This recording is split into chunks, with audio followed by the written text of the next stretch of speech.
happen in the body, in that chemical should be flushed out, and you need to bring samana, balance into your system.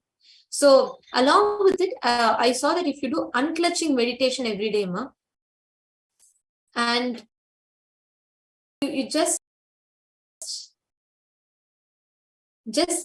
consume, do a lot of unclutching every day, it will bring a lot of balance to your system. Yes, neem and buttermilk.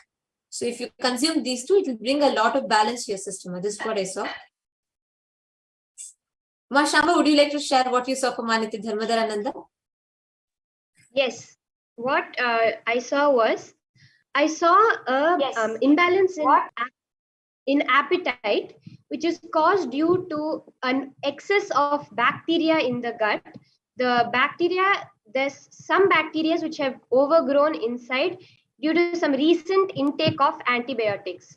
So I saw that very clearly, and I saw that this is causing an increase in appetite. And even though you are feeling full, you are continuing to eat because you feel like you need to eat more. So there's no hunger, but there's a lot of appetite is what I was able to see when I scanned. And I saw that the solution for this was castor oil and jalabhasti, the enema that Swamiji recommends as part of the Panchakriyas. So I saw that this castor oil and the jalabhasti will help balance out this imbalance in appetite versus the hunger happening in your body. I also saw that a lot of thigh pain is happening. You're having the upper leg pain when you walk and when you sit, especially on a chair. And for this, the solution that I saw was try sitting on the ground more. That will help imbalance there is some excess weight which is being applied on your thigh muscles, and sitting on the ground and sitting in Padmasana for as much as time as you can will help balance that out.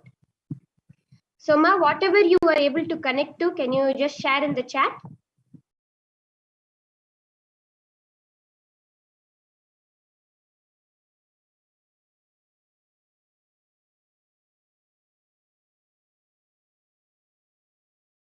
Yes. So Manitya Dharmadharananda, you can let us know. And today we saw beautiful powers of body scanning and the power of third eye. And we have a lot of powers that we are going to be receiving from Swamiji. And yes. So, and you can post it in the Zoom chat itself, Ma. And we will be now moving.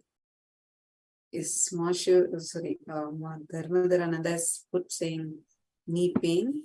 Okay. What else you were able to relate with? Were you able to relate with also the other part that she was mentioning about your stomach, and what all are you able to relate it? You to let us know. And you all can see sitting like miles apart. We can see how the Balasans are able to scan and see what's exactly happening in your system. Thank you so much, Manitya Shambhavananda. Thank you so much for being here and manifesting this power for us. And thank you, Manitya Dharmadharananda, and thank you, Ma Martha Watson. And with this now, we're all going to be moving to the next segment, the next part of our program today. What we saw now, the power of third eye. Actually, it is from exactly Paramashiva's third eye that Bhagavan Subramanya manifested. So this entire powers of third eye elaborately Paramashiva has described in Vedas and Agamas, and all of us are going to be gifted that through the program. And Swamiji is going to be gifting this very powers to us. You all will be experiencing it today. So stay tuned with us today. Towards the end of the program, you will also be manifesting these extraordinary powers. Now, we have Manitya Pranapriyananda with us. We are going to be entering into the next segment. But before that, we have few riddles to ask you all to begin with. And as soon as you ask the question, whatever you know as an answer, all the participants on Zoom and on YouTube, whoever, whatever you know as the answer, quickly you can post it in the chat. Okay. Yes, Ma Pranapriya, you want to ask the riddle? Yeah. Okay, so now let's imagine. Okay, so now Let's imagine.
Okay, so am I audible?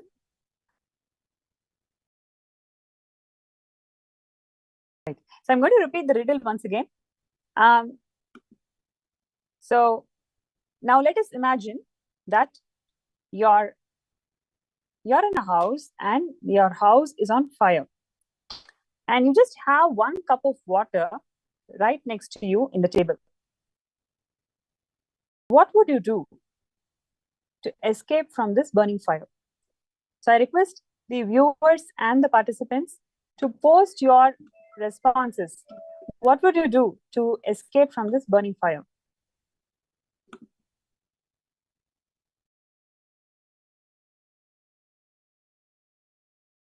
Right. Any responses? Any ideas?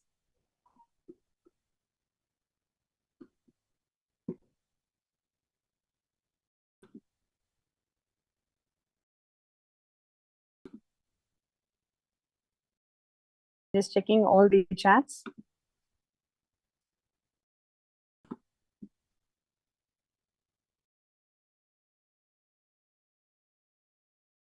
Okay, there is a participant who's saying that they would run and seek solution. Somebody is saying they'll call a person and look for solution, look for help. Right. So there are many ways to solve this problem. And yeah, so there is Ma Hiranmai who's saying that stop imagining. Yes, that's the right answer. We should stop imagining. There are multiple ways how we can really solve the problem, right? There is no conflict actually. So all we need to do is stop imagining. And we're going to go for the next riddle.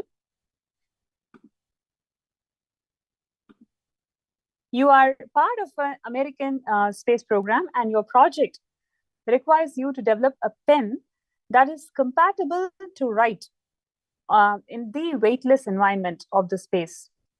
Because normal pens of the day rely on the atmospheric pressure or gravity to operate, they require something that is compatible to write on a weightless environment.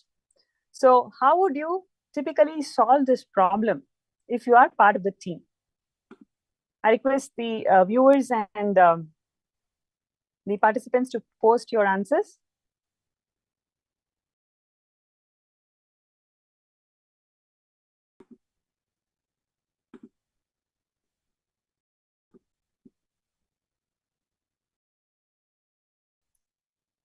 So typically, we look into solution. The answer, that simplest answer is use a pencil. No matter how hard your problems are, your inner and outer conflicts are, the solutions are always simple. The solutions are really simple, and all we need to do is identify the source of the problem. So today, we're going to see how Hinduism has solutions for every single problem that we face, and how these problems are solved through universal principles. So today, what we are going to see in today's program is a solution from Hinduism that is going to solve all our problems in most time-tested manner.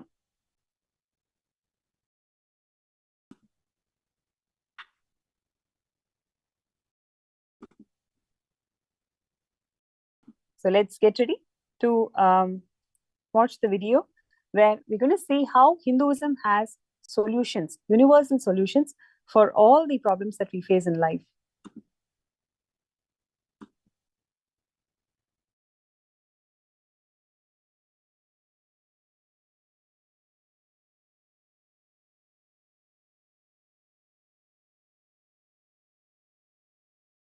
Please understand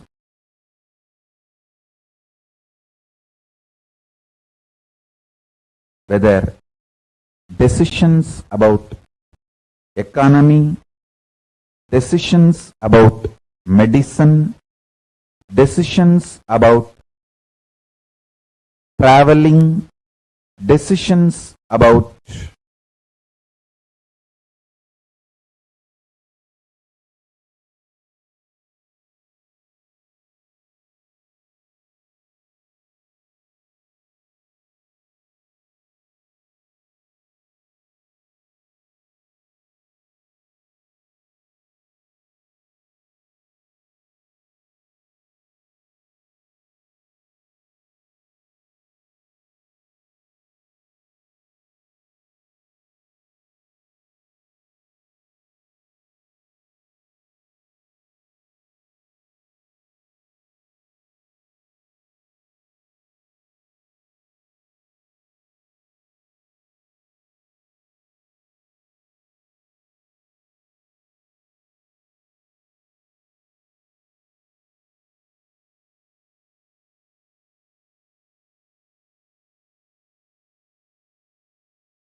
global principles from Vedagamic traditions.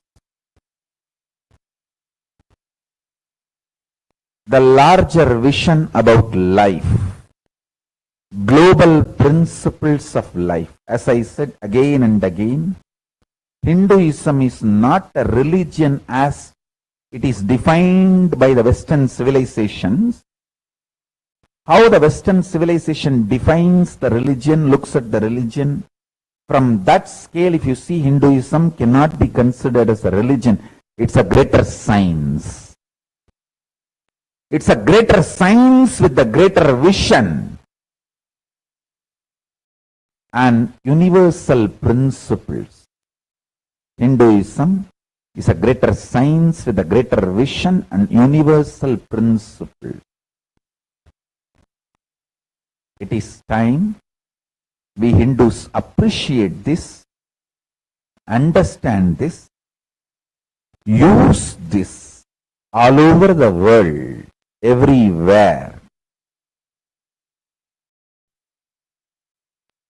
as our lifestyle.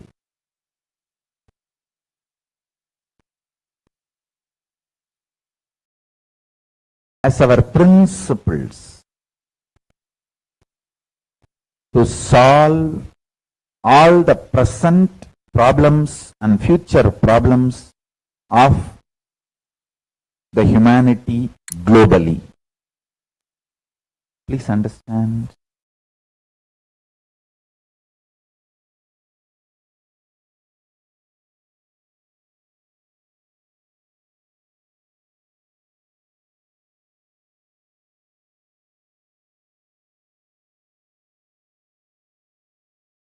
Global. So let us apply global principles to tackle the global problems. All the problems modern day humanity is facing can be solved. Surely, if we bring the principles from the Vedic tradition, science of the Vedic tradition to life, back again, it can solve multiple problems humanity is facing. My whole effort of reviving this Kailasa nation is to bring all the ancient enlightened civilization, Hindu civilizations, greater science, values, philosophies, principles of gender equality back to life, bringing the past, the glorious past, to the future.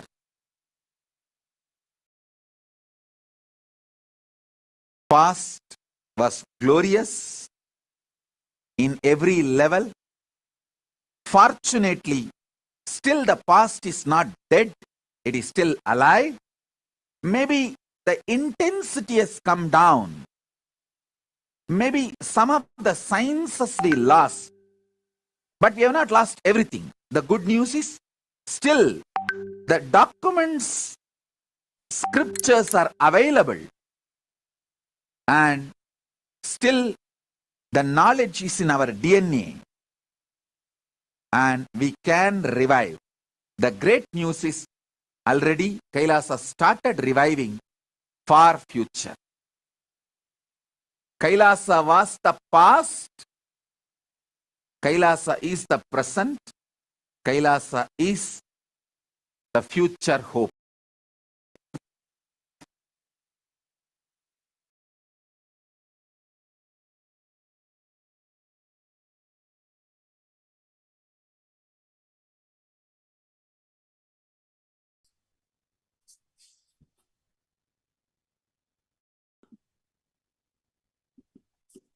Yes, Kailasa is the past, Kailasa is the present, and Kailasa is the future hope.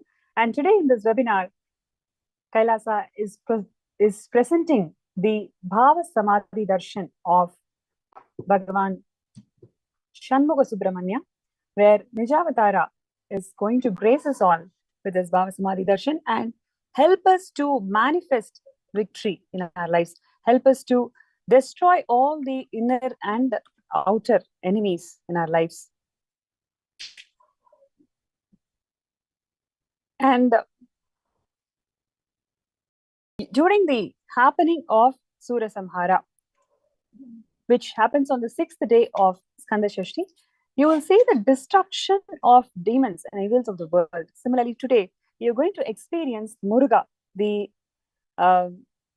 embodiment of victory and courage and valor. He is going to manifest in us to destroy all the inner and outer demons that we have within us. So now let us learn about who is Subramanya. Subramanya is a Lord of victory and how we manifest him.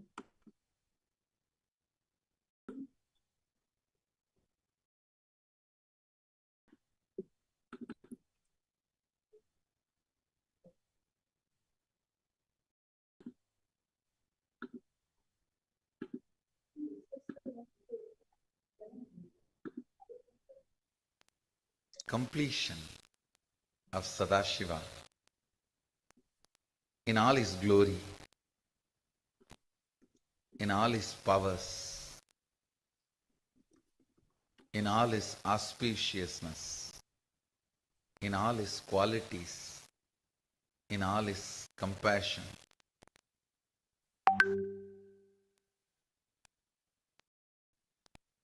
Vedamata did not know how to sing the glory of Subramanya. She just chants 3 times, Subramanyooham, Subramanyooham, Subramanyooham, and bows down to Subramanya. Because she says, any other gods, I can sing the glory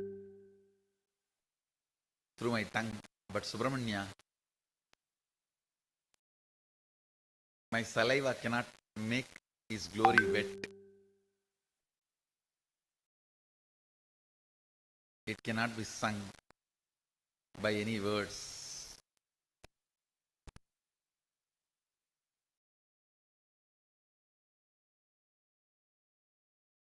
Absolute power, absolute knowledge, absolute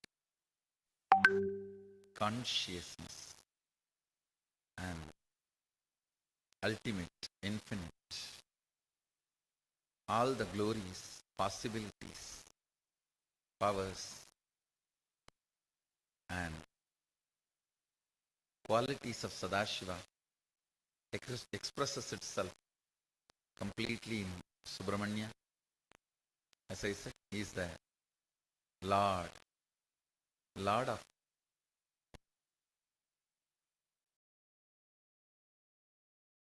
victory. He is the Lord of victory. Subramanya Skanda is the expression of Mahadeva's bioenergy. He happened from Mahadeva's bioenergy, from his third eye,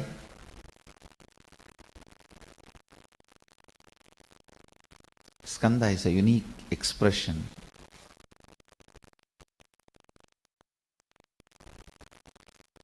Devi merges into him, into Mahadeva. So the male component, bioenergy, is Mahadeva's. The female component, biomemory, is from Parvati. When it came out, it was so powerful, nobody was able to hold. It's Gangama held the Garbha. So it is our muscle memory of Ganga, because she held the Garbha and she was like incubator where the delivery of Subramanya happened. where he assumed the form.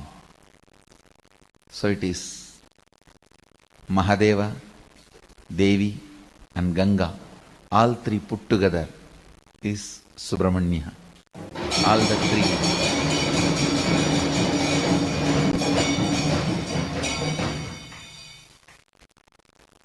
All the three energies put together is Subramanya.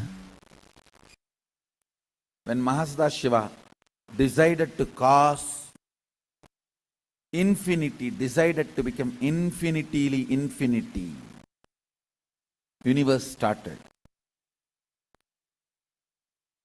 His own infinity is Subramanya. Subramanya is not essence of Shiva, he is best of Shiva.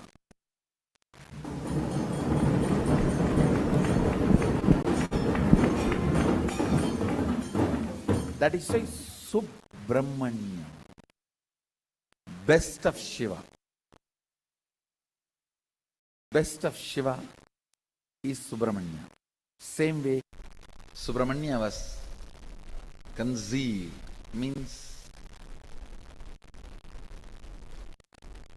he was expressed through the third eye of Sadashiva from the 5 phases: Satyojata, Vamadeva, Agora, Tatpurusha, Ishana.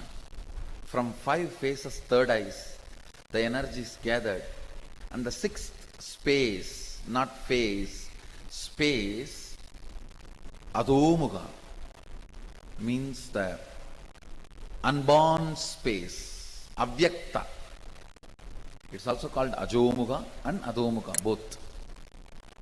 Which is not shown, which is not born. Ajo means which is not born, Adho means which is not shown. The 6th space of Sadashiva, Avyakta, which is Ajo and Adho, which is neither shown nor born. From that space, the 6th spark happened, and Adi Shakti held the whole thing together. The bio-memory of Adi Shakti, bio-energy of Sadashiva, it was too powerful to hold it together till the baby is delivered. So Ganga came to help. She acted as a spiritual incubator, adding muscle memory to this Garbha. So the bioenergy of Sadashiva, biomemory of Adi Shakti, and muscle memory of Ganga put together, completion of Sadashiva is Subramanya.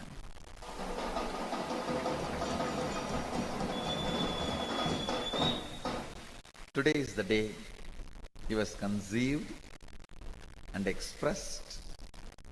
He is the completion, complete manifestation. Sadashiva sent his DNA first to the universe to expand and multiply in the form of Subramanya. He is the first DNA of Sadashiva, directly from Sadashiva's 5-phase third eyes, and the 6th phase, 6th space. That is why even Sadashiva has only 5 phases, Subramanya has 6. Because the Avyakta, unmanifested, which is called Adhomuka or Ajomuka, unborn, unseen, Avyakta, even that contributed for the happening of Subramanya. Mahadeva's bioenergy, Devi's biomemory, and Ganga's muscle memory. Then imagine what will be the totality of all these 3. That is Subramanya. Because Ganga gave the muscle memory, Subramanya is considered as the most graceful, beautiful, handsome being any eyes can behold, any eyes can see. Is as beautiful as Ganga herself, as graceful and as handsome as Sadashiva himself, as flowing as Devi Parvati herself. Get ready to celebrate Subramanya in Nithyanandoham. Today, Skanda Sashti Mahotsavam, 6th day, the main day, Lord Subramanya, Kartikeya, completion of Sadashiva,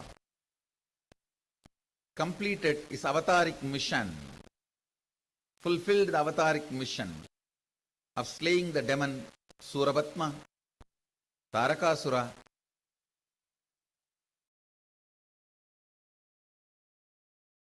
the demons of those days who were harassing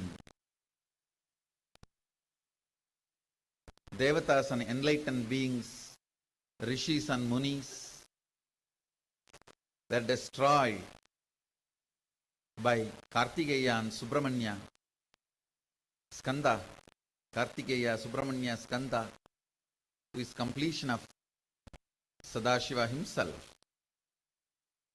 The story is beautiful. He destroys those demons and transforms those energies, makes them as his vehicle and victory flag.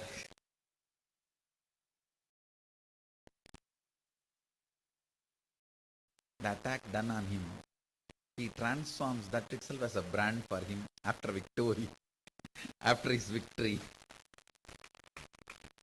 He conquers and converts the attack into a powerful energies to support him. He is today gracing with 12 hands on the Swarnamayura Vahana, the golden peacock vehicle. Today evening we have Surasamharam at 6:30 p.m. So he is ready, all for war, going for war, to come back with victory.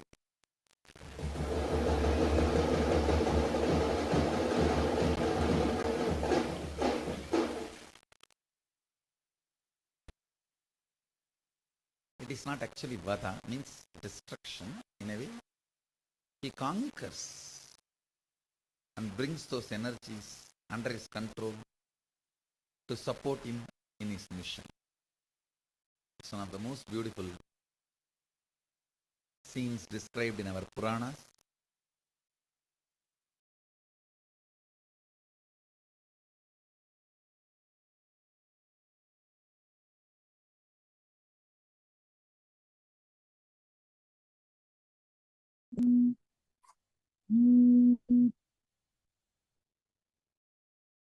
Yes. So we saw the significance, the manifestation of Subramanya, who is the Lord of Victory, and how that directly helps us to conquer our inner and outer enemies. Right? And if you have any questions or any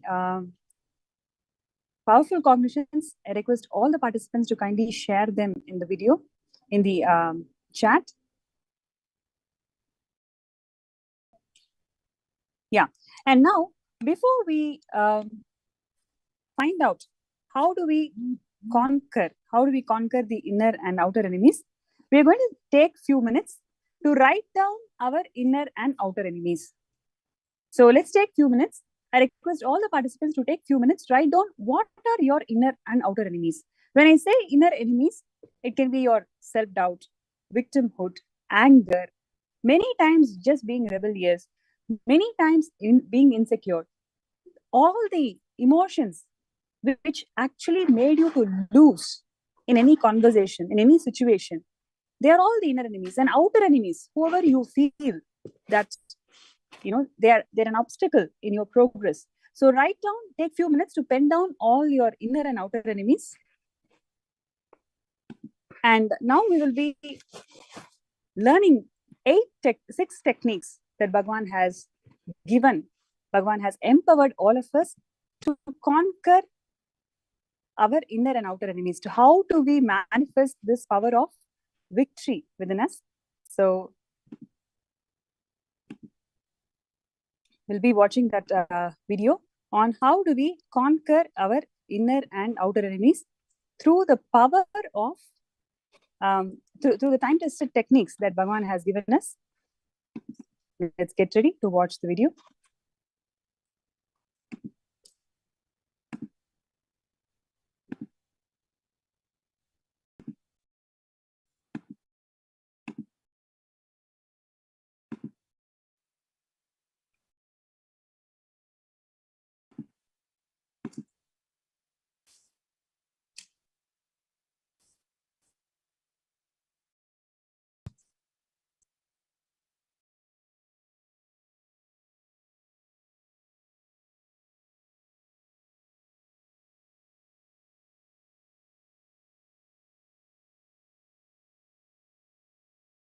Please understand,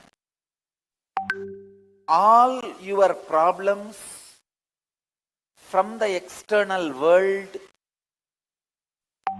how much ever serious it may be,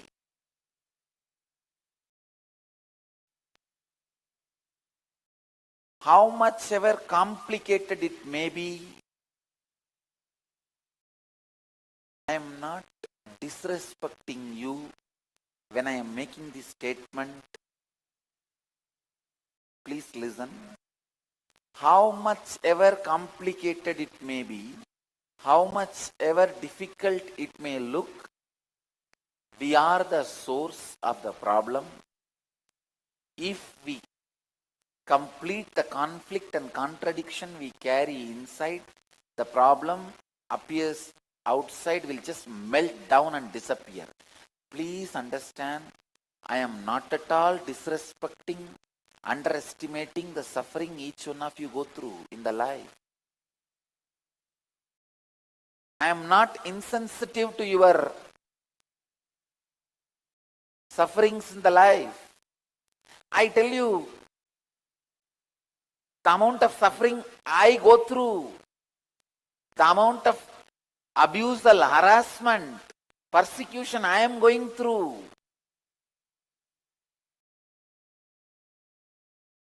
how many false cases I faced.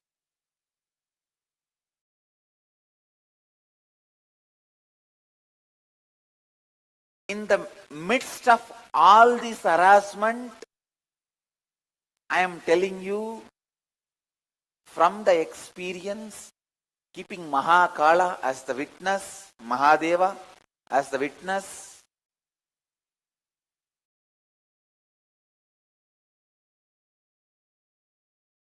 with integrity and authenticity, responsibility and enriching, I am telling you, once we solve the inner conflicting, contradicting patterns, immediately the problem which appears outside, which you think unsolvable, sometimes you think my husband cannot be changed, my legal problem cannot be solved, my financial problem cannot be solved, which you believe so strongly, that which can't be solved, which you think just melts down, melts away. I tell you, I have faced worst demons. If I am the incarnation of Mahadeva, I have seen the incarnations of the worst demons. I tell you, if you think I am incarnation of divine, I have seen incarnations of demons. But I tell you, even the problems created by those big demons melts away when you do something internally. I tell you, I strongly feel all these problems itself happened in my life for me to prove to the world experientially, once you work inside you, the outside of you simply changes. Otherwise, I tell you, no one imagined I'll stand back, I'll raise back, I will have a comeback for the amount of abusal and harassment and socially, morally, through media, through legal and through economically, stopping us in all possible ways. The amount of harassment and abusal and persecution dumped on my head, nobody, even close devotees, did not think I'll stand back. I tell you, I stood back just because of only one thing. I was very clear and complete within me. The power of completion within me.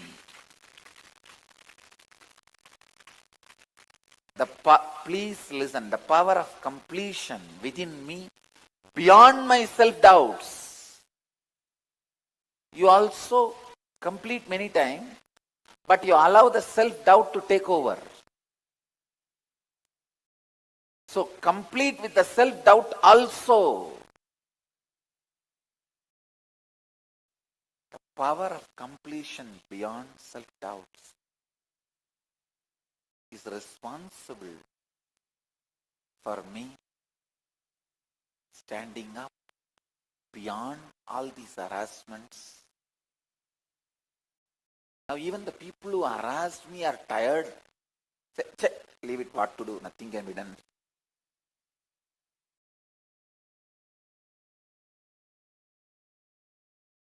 I tell you, whatever you may think is your problem,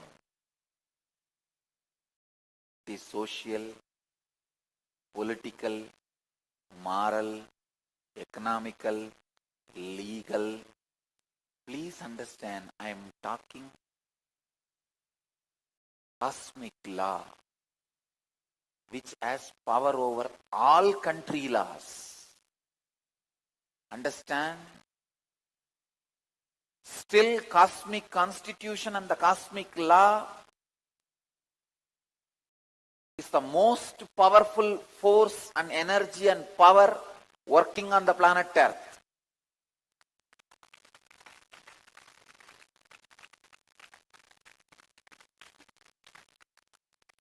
I am telling you,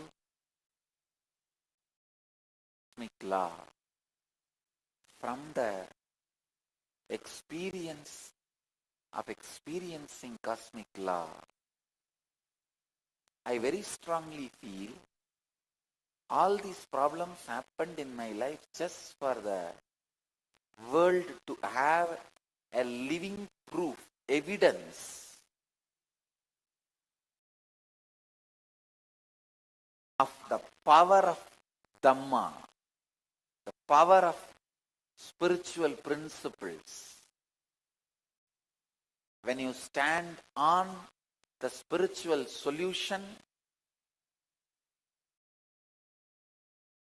it just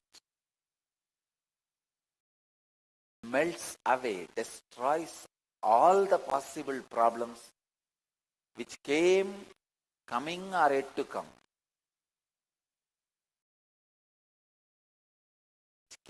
Coming or yet to come. Please understand. Understand.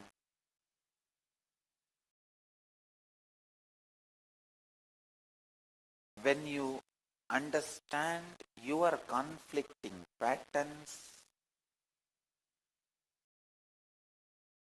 when you complete with your conflicting patterns,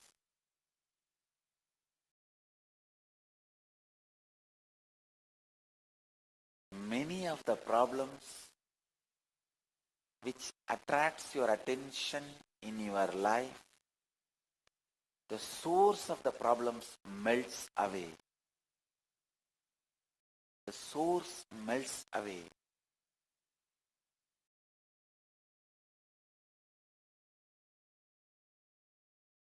Please listen.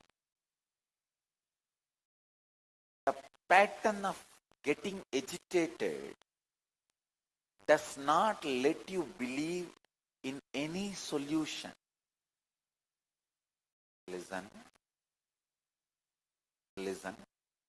How many of you cognize many times just because of the agitation, unable to tolerate the agitation, you make the decision knowing it is not a solution for the problem? Raise your hand. I tell you, that is the biggest problem. I have a story. A businessman makes a call to his home. Servant picked up the phone. Businessman says, "Give the phone to my wife."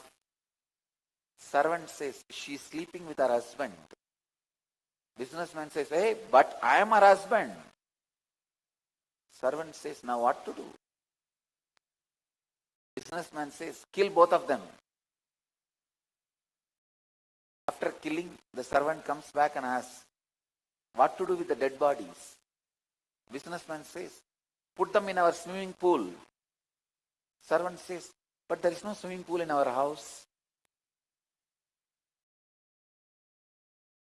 Wrong number.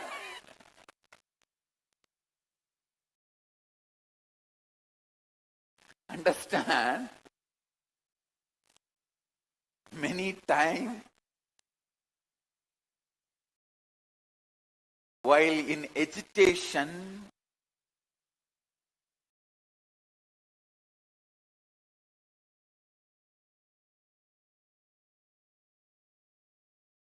just because we are not able to tolerate the agitation inside, we make the decision knowing that decision is not going to be the solution. Just because you have to do something to convince yourself that you are responding to the agitation which is inside.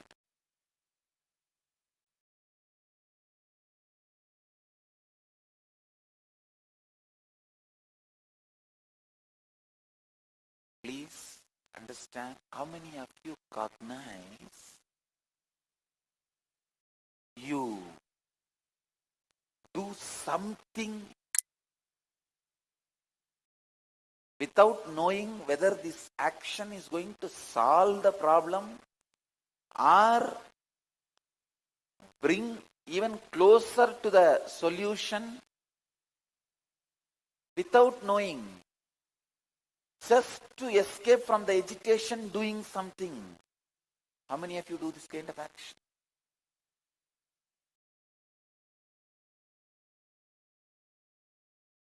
I tell you, that is what lands us always in more trouble and never lets us find the solution. So whenever there is a problem, the first enemy to be attacked is not the external cause of the problem, but the internal cognition of the problem. Then immediately we ask the question, what? Internally, if you change the cognition, the external legal summon, or the court arrest warrant, or the police arrest warrant, or my divorce, or my husband abusing me, wife abusing me, my bankruptcy, my company which is getting bankrupt? Will all these problems be solved? Will my bills be paid? This is the biggest question we have. I tell you, I am not talking because in fluke,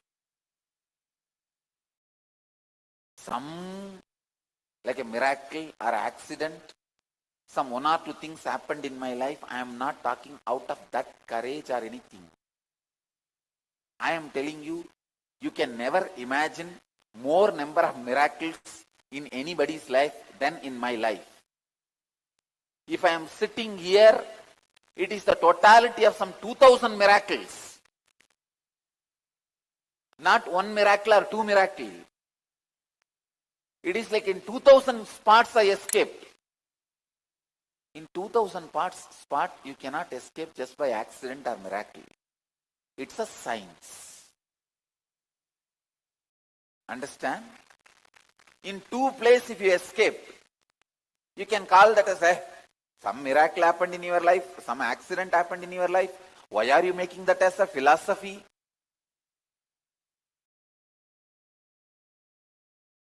If it happens once or twice, I can say, oh, I went to banyan tree and banyan tree blessed. I'm not saying banyan tree doesn't bless. It blessed. If it happens once or twice, you can brush it aside saying it's a miracle or accident. He escaped. He missed.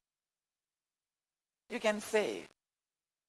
But escaping 2000 times, I'm telling 2000 is very small number. Melting down the problem which created outside thousands and thousands of times is not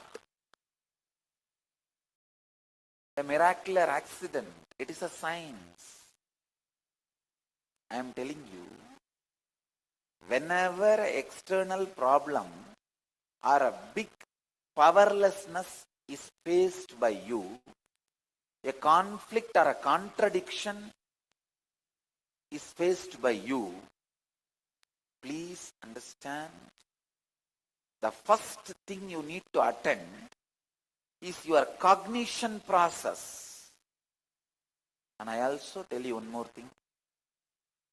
Many of you listen to what I say very seriously, and based on this you make the strategy for your life. You do strategy planning for the majority of your decisions. You make major decisions listening to my words. Please understand, I am talking to you with that responsibility. I am not talking irresponsibly. Let me tell what I want. What is there for me? No. People handled me irresponsibly. But I can't afford to handle you all irresponsibly.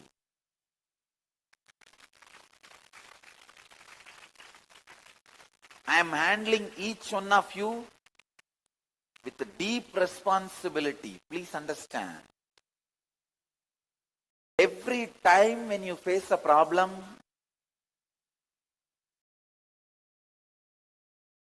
you face a conflict or a contradiction, powerlessness externally, please understand.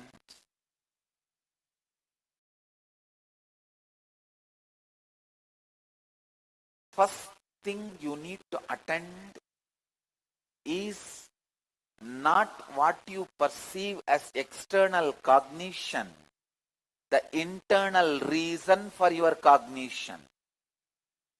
Attend that first. And when you attend the internal reason for your cognition, you will have enough space to attend to the external reason. I am not saying don't attend to the external reason, but I tell you, with a settled internal cognition, you will attend exactly to the external reason. You will know exactly what is the reason. Never let your enemy occupy your inner space and guide your words and activities completely. That will be the worst defeat you will have. Your enemy may be attacking you from very stupid, foolish level. If you allow him to occupy your inner space and go on changing your words, decisions, or even trying to justify, explain yourself, I tell you, he will destroy your life. You should only know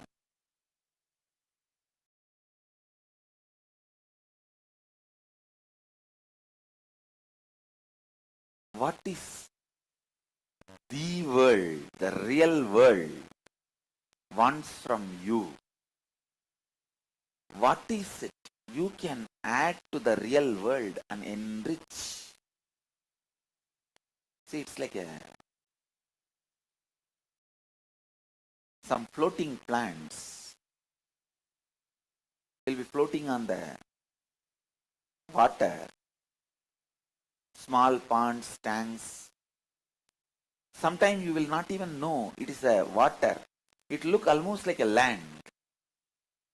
How the floating plants cover the water and you mistake it for the land. These few stupid fellows who cherish enmity towards you, who harass you, will try to cover your eyes and show that they are the world. The moment you believe those stupid few enemies who harass you, abuse you constantly, they are the world, you lost your life. Because now they will be guiding you continuously. They will be standing in front of your eyes in every statement you make, every word you make, every action you do will be guided by them. That is what they want, and it means they won the game. Understand? You need to know what is the self, what is the world, what is the Ishvara, what is the humanity, and who is your enemy, and what is the world, the real world. I tell you, the more you cherish enmity towards anybody, the more you lose contact with reality. The more you cherish enmity towards anybody, anything, you lose contact with reality, because the enmity is such, it constantly reminds about your enemy. Enemy looks too bigger than what he is. When he looks too bigger than what he is, you lose your sight on your life and reality, and you go on thinking, talking, working, either to escape from your enemy or destroy your enemy. Both are foolishness. Neither you need to escape from him nor you need to destroy him. You just need to ignore him. Because he is not that big as you are imagining.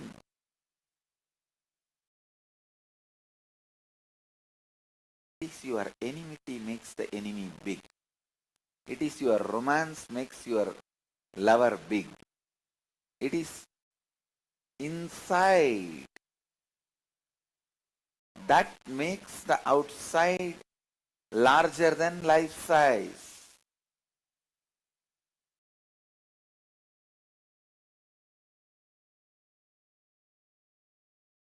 It is that which is inside that makes anything which is outside larger than life size. Understand?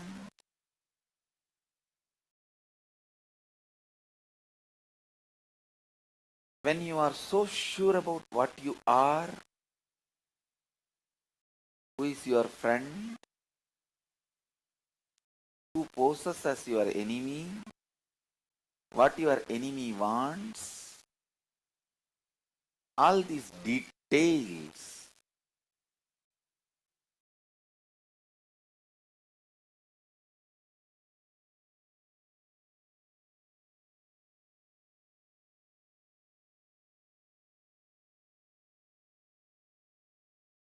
your very thinking will be liberating you. Your very thinking will be liberating you.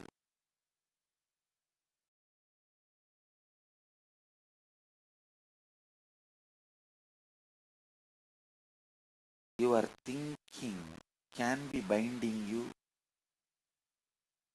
If you have a weak thinking, just small 1 plus 1, you will not make it as 2, you will make it as 11. If you have liberated thinking, even if it is 11 or 111 or 1111, you know how to cut the 1 separately and break them and throw it away. Understand, the way you think should be adding more and more liberation to you every day. Every day it should be adding more and more liberation to you. More and more powerfulness to you. More and more energy to you. More and more completion to you. More and more intelligence to you. I tell you, only in the initial level completion should be practiced. Then your thinking itself should become completion based. So in the night, if you sit for completion, you will feel whole day you have beautifully thought only in the way of completion. And now you are complete, just fall asleep. Understand? No power can be equivalent to the power of completion with which you just fall asleep into Samadhi.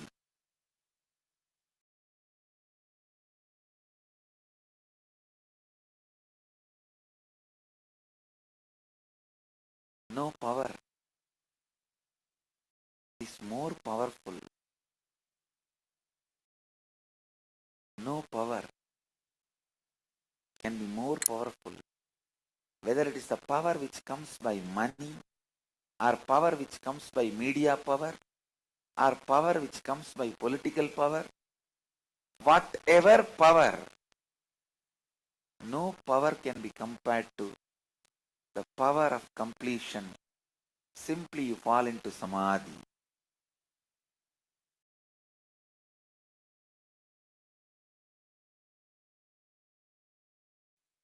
Thinking.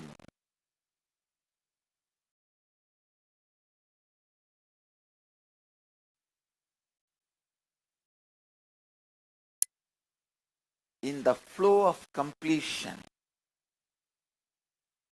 with the flow of completion, is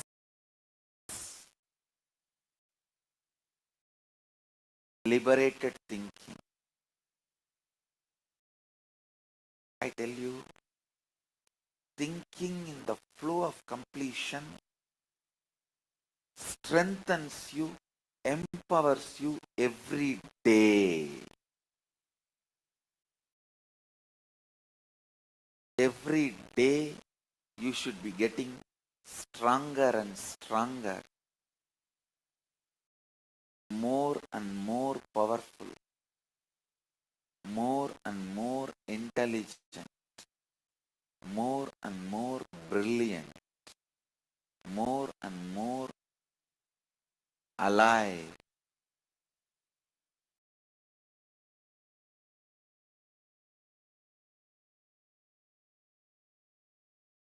Thinking, using your legs, you can climb the hill or walk into the valley. Using your thinking, you can liberate yourself or bind yourself. How to use your thinking? Every moment which is happening in you, I will not use the word involuntarily. I'll be very clear to remind you, voluntarily. Thinking does not happen involuntarily. If you are thinking is happening involuntarily, you are already bound. You are already bound. It is like self-destructing. It is like a person who drinks the poison is already on the way to death. He is already about to die. He may die any moment. Same way, the person who thinks is thinking is involuntary is already on the way towards the grave, towards his destruction. Thinking is not involuntary. It is voluntary. The first lesson you may need to know about thinking is voluntary. Thinking is voluntary. And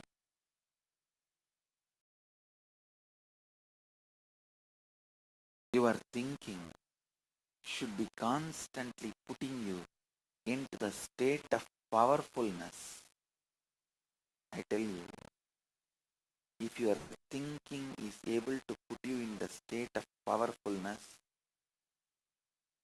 the space of powerfulness,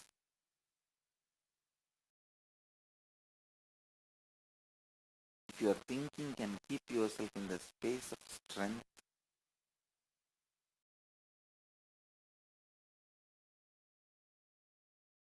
that is enough.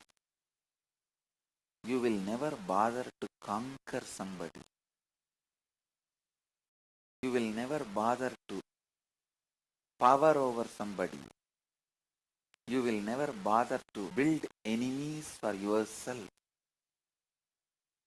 And even if somebody tries to cherish enmity towards you, they can't do anything to you because you can't be manipulated by their enmity.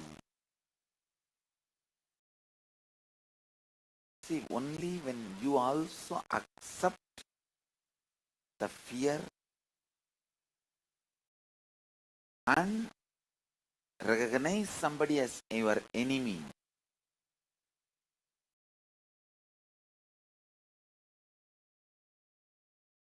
listen.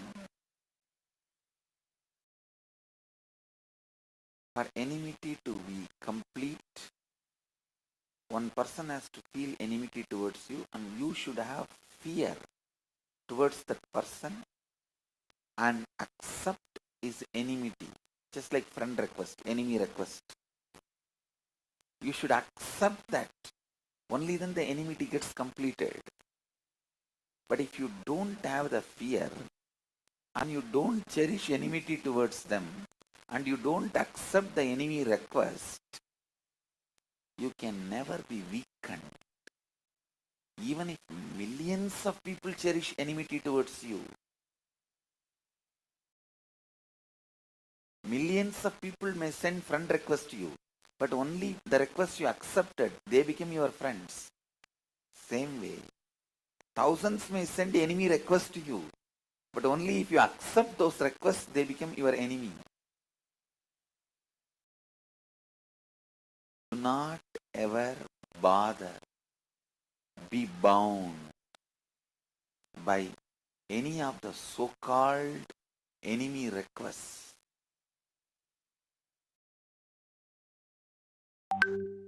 And I tell you,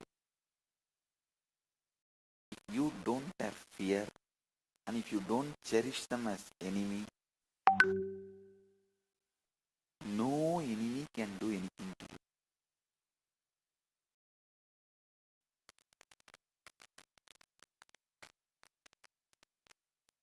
Whatever they may try,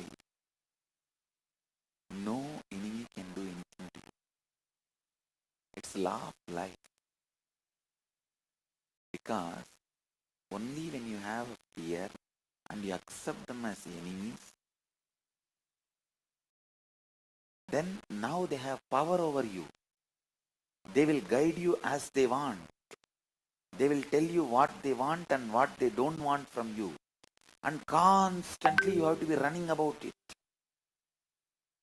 Either you will do as they want to escape from them, or you will do completely opposite to prove to them that you are more powerful than them.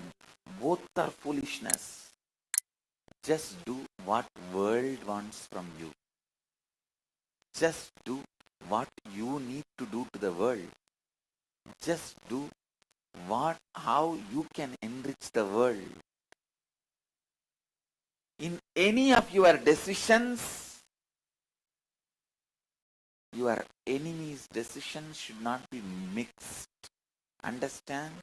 Directly or indirectly, any way, if your enemy's influence gets mixed in your decisions, it is like dropping poison into the milk. Never allow your enemies to put their influence in your decisions.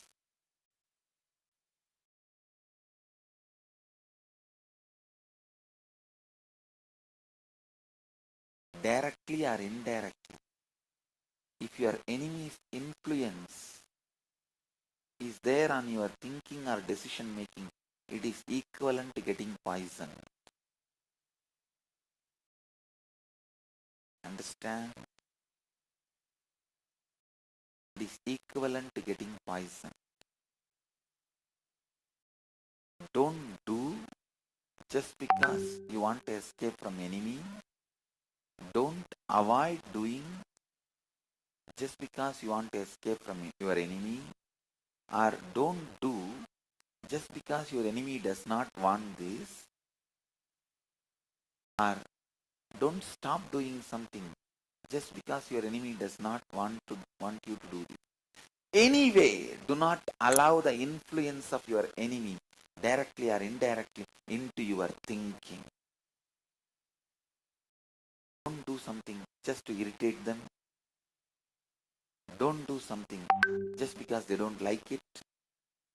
Don't do something just to show you want to do something against them. Positively or negatively, directly or indirectly, your enemy should never be able to influence you. That is liberated thinking. That is liberated thinking.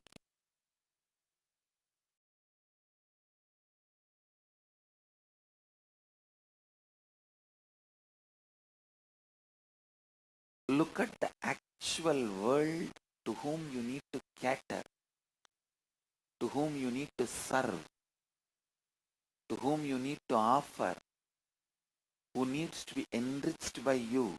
Let them be in front of your eyes, in front of your cognition. Let them be influencing the way you think, speak, behave. I can tell you,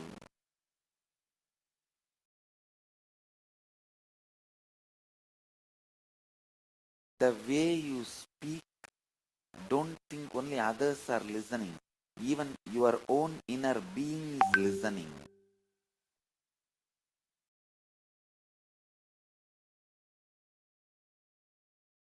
When you speak out some good things, encouraging things, things puts you in powerful state, strength,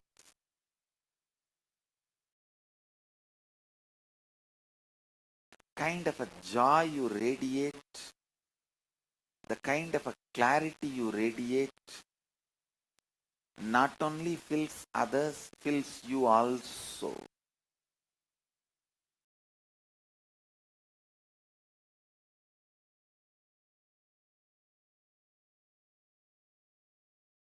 When people send you enemy requests and you don't accept it, you terrorize the people who cherish enmity towards you. I tell you, you terrorize the people who cherish enmity towards you. Never accept enemy request. You see, after you accept the friend request, whether you like somebody's post or you comment, you give abusive comment or right comment or wrong comment or bad comment, he is your friend. Same way, the moment you accept the enemy request, whether you do as he says or whether you do opposite to what he wants, he is your enemy, you are gone. Just don't accept enemy requests.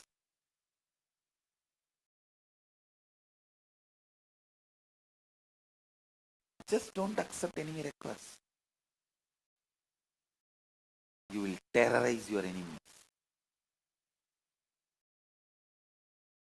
I tell you.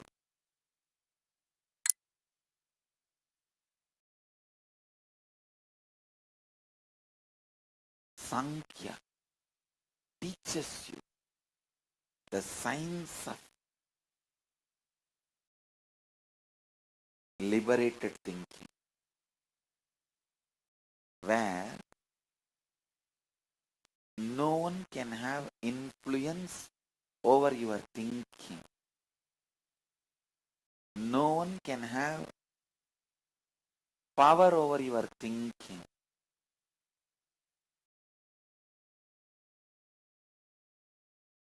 No one can have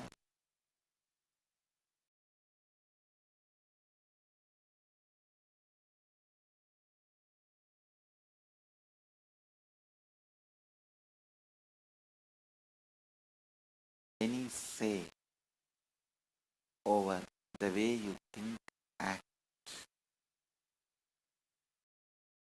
The complete liberation, complete spiritual liberation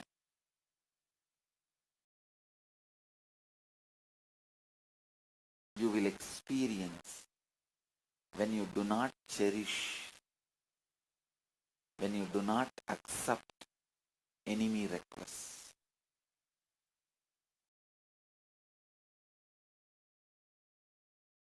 Just like Facebook friend request, in life book people send you enemy requests.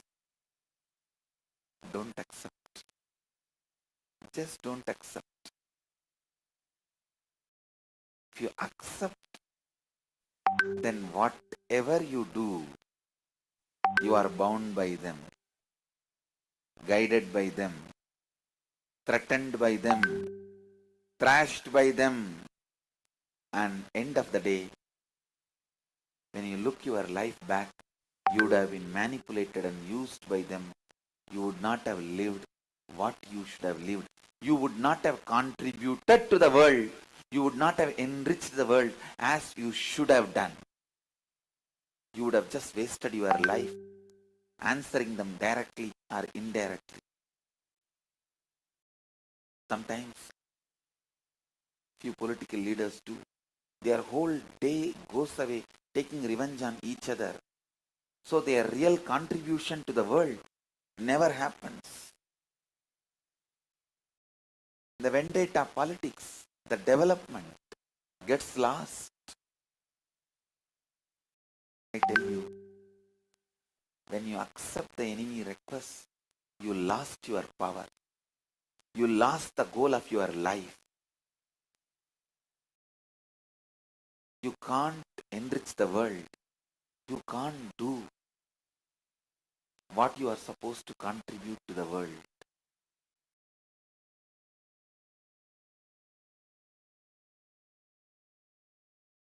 That is why I always tell people, whoever cherishes enmity towards me, I never say my enemies because I never accepted the enemy request. I never reject any friend request and I never accept any enemy request. I don't reject any friend request anywhere in the world and I don't accept any enemy request.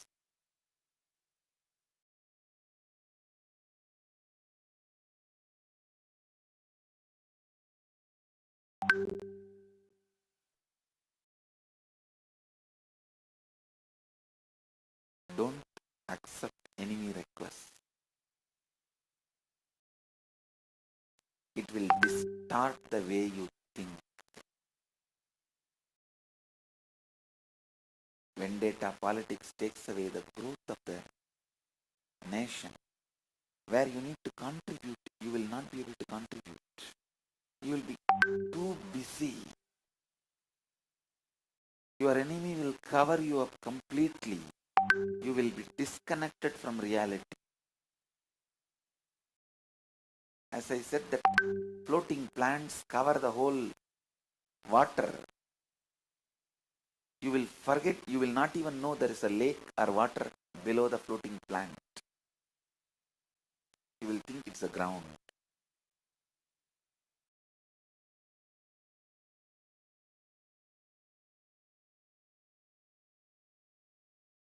I tell you,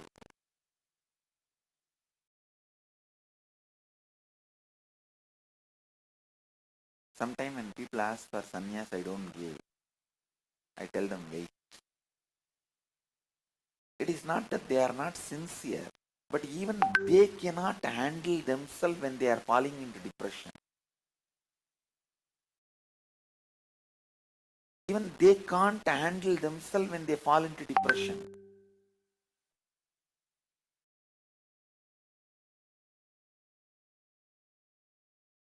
Only those kind of people I tell them, wait, wait, wait.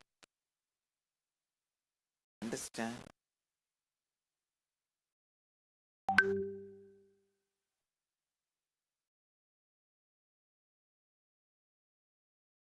When you accept enemy requests from people or situation, you land up in that kind of a powerless state where even you cannot handle you. A powerless state where even you cannot handle you.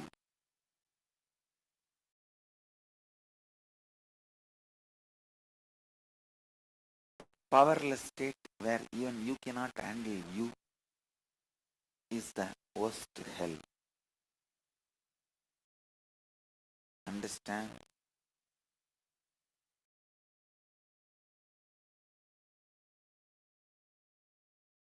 Cherishing the style of thinking which empowers you, strengthens you day by day, more and more, is liberated thinking. Day by day, if your health is getting better, you are growing younger, you are going to live longer. If day by day your health is deteriorating,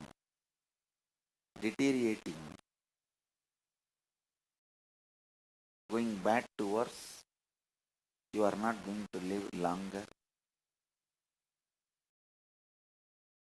So, please understand, day by day, if your thinking is becoming more and more clear, powerful, intelligent, you are going to live longer. Your thinking is going from bad to worse, suffocating you. You are going to suffer worse things. You will be ideologically imprisoned. Worst suffering which can happen to a human being is ideologically imprisoned. Instead of liberated thinking, you will be carrying suffocated thinking. Suffocated thinking destroys you. You may have any amount of money. You may have any amount of power. You may have anything.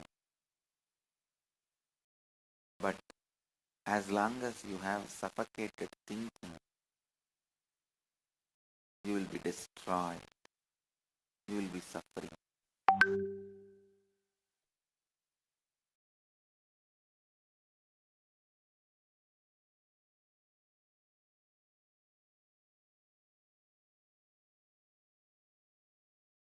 How to liberate yourself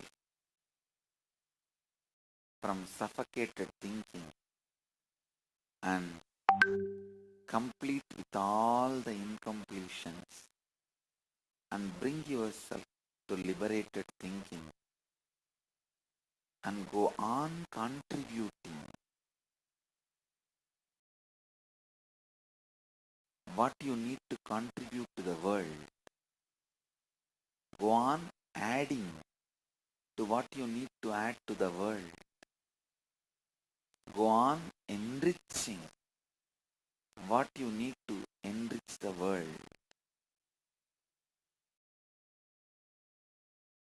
Understand? Each one of us have happened to enrich the world, not to just get destroyed and distracted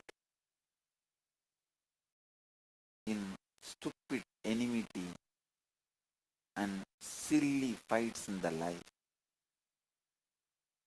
I tell you, all fights are silly.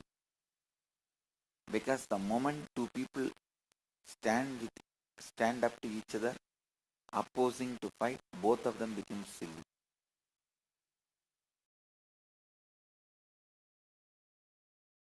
All fights are silly. The person who contributes, enriches the world, he is the most powerful, matured being.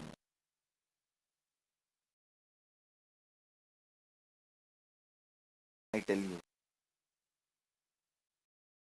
do not allow your enemy to make you silly. That's the most silliest thing can happen to you.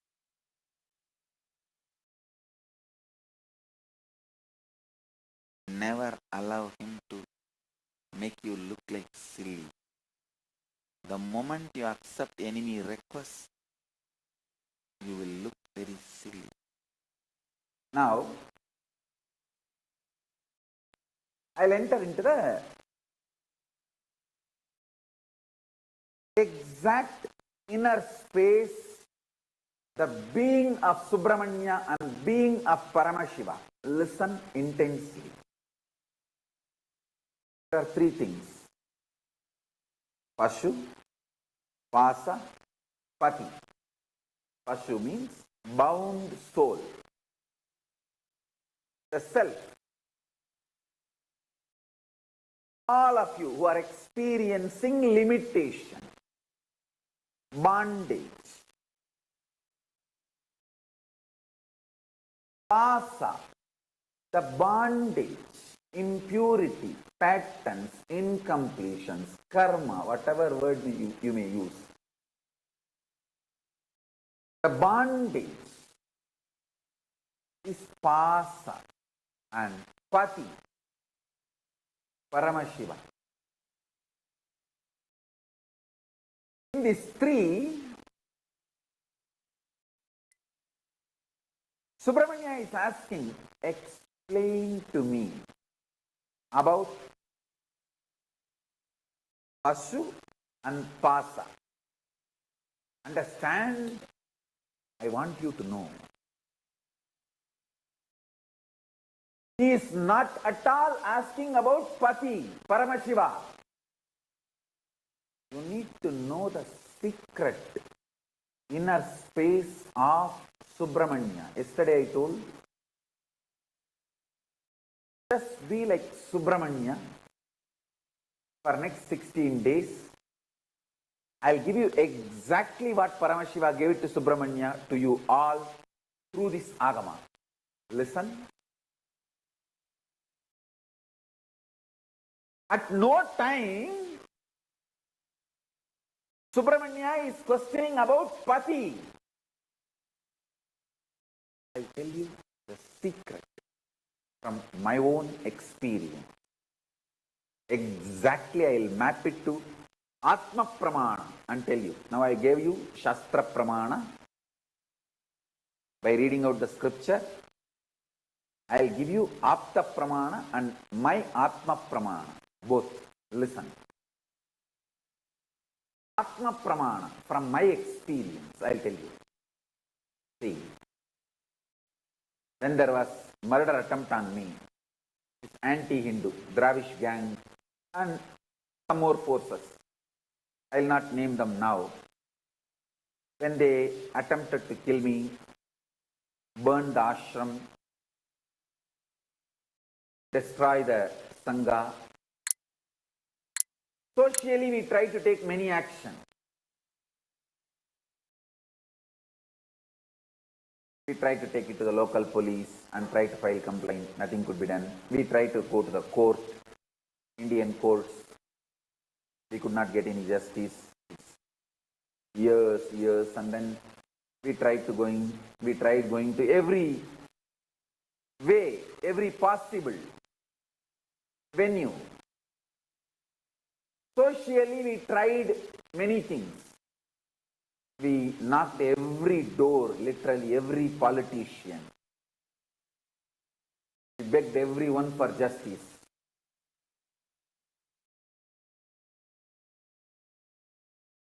Socially, how we try is one. We try to tell our story to everyone. Morally, how we deal is one. All that is external world, outer world related. How I handled it inside me. I am opening that secret now. Listen. Listen. How I responded inside me. First thing, I responded to Paramashiva. Paramashiva, I am very clear about one thing. I will not question you. I will not doubt you. I will never consciously or unconsciously, even in the remote corner of my mind or dream, will point the finger towards you or will turn the needle towards you. I am very clear about it. Your existence and your connection with me and you manifesting in me, all that is absolute truth. There is no doubt, question, negotiation, up, down in that. It's sealed deal. Over. Out. Think. Other than your existence, I will only ask through these attacks. You are asking me to do some great work. You are asking me to take some more responsibility. Please make me understand that in my language. That's all. You are asking me, you are sending me the message to be more responsible for larger vision and larger projects, larger expectations from you. Let me just understand that and evolve to that. And I give you my absolute commitment. Just make me understand in my language the responsibility I need to take for your vision for me. And I am here to put everything you have given me to make that into reality. I'm just reading out exactly as I responded. My first response to Paramashiva when I was attacked. My first reaction, my immediate reaction when I was attacked, my first reaction towards Paramashiva. Paramashiva is my life. It is very clear. I will only ask Paramashiva to make me understand your vision for me, so I will take the responsibility to fulfill it. I know through this attack, you are asking me to take responsibility for larger vision of you. You want me to raise to the higher level of life, higher and higher. Just make me understand in my language that I understand. Map it to my system. Help me that. So I go all out and take responsibility for your vision for me. Let me flare up and get more integrated to you, Paramashiva, my Mahadeva. That's all is the mind of Subramanya, consciousness of Subramanya, being of Subramanya. Listen to what I said now again and again. I am very clear.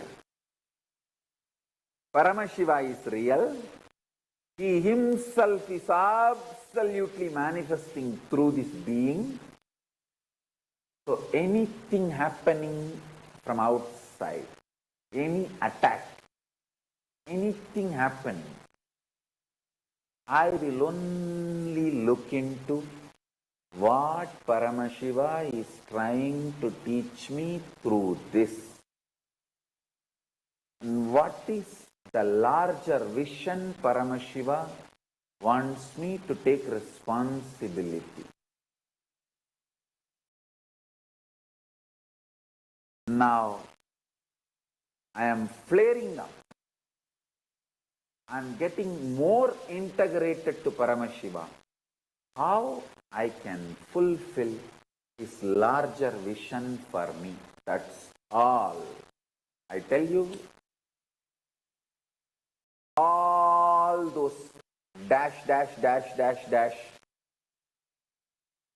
demons, devils, rakshasas, racist terrorists, Dravish terrorists, media mafia, phobia terrorists, and anti-guru Hindu gangsters. Guru phobia Hindu terrorists. All of you please be informed. The more you try to attack me, the more I flare up and get more integrated to Paramashiva. So, every time you try to attack me, you are only going to find more powerful, more integrated more responsible, more enriching, more powerful Nityananda Paramashivam. You are only making my version higher and higher and higher, because my whole mental setup, my consciousness is such, more attacked from outside, I only get more integrated to Paramashiva. Understand? The same hot water makes potato soft, egg hard. So hot water does not decide the content, that decides how it is going to become. So external situations does not decide, the inner consciousness decides the outcome. I tell you,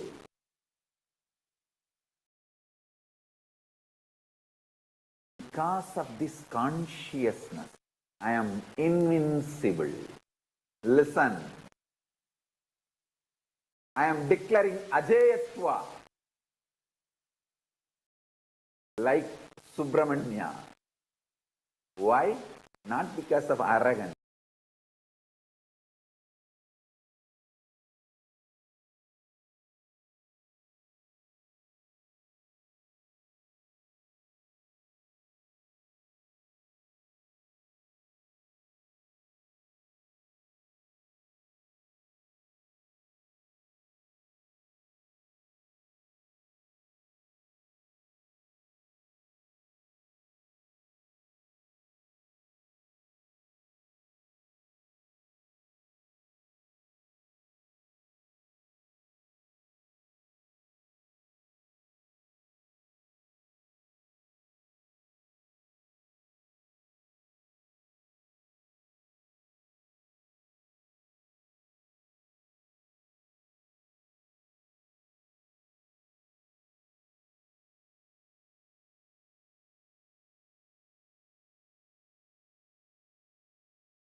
World, how much ever serious it may be,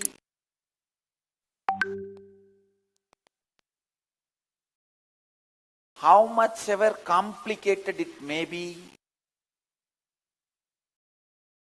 I am not disrespecting you when I am making this statement. Please listen. How much ever complicated it may be, how much ever difficult it may look, we are the source of the problem. If we complete the conflict and contradiction we carry inside, the problem appears outside, will just melt here. Please understand, I am not at all disrespecting, underestimating the suffering each one of you go through in the life. I am not insensitive to your sufferings in the life. I tell you, amount of suffering I go through, the amount of abuse, harassment, persecution I am going through,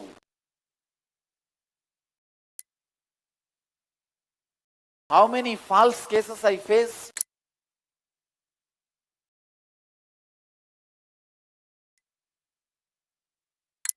in the midst of all this harassment, I am telling you from the experience, keeping Mahakala as the witness, Mahadeva as the witness,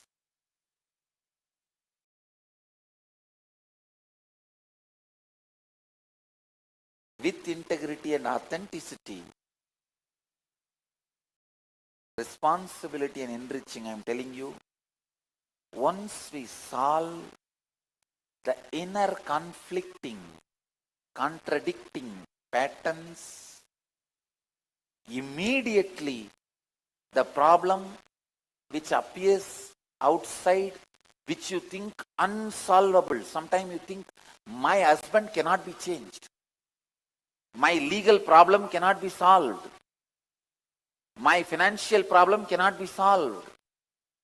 Which you believe so strongly, that which can't be solved, which you think just melts down, melts away. I tell you, I have faced worst demons.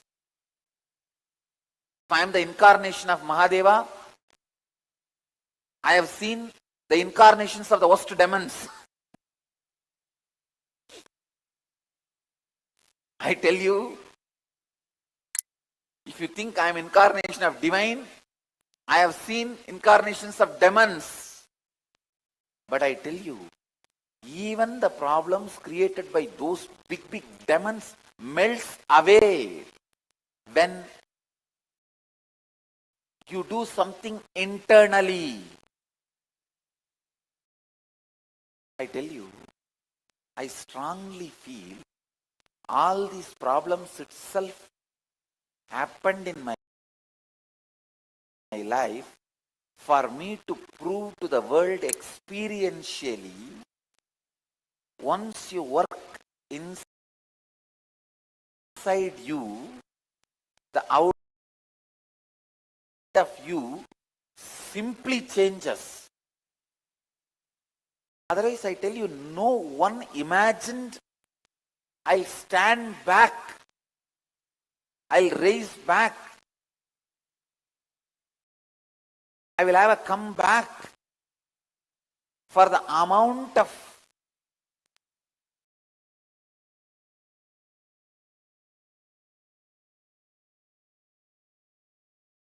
abuse and harassment, and socially, morally, through media, through legal, and through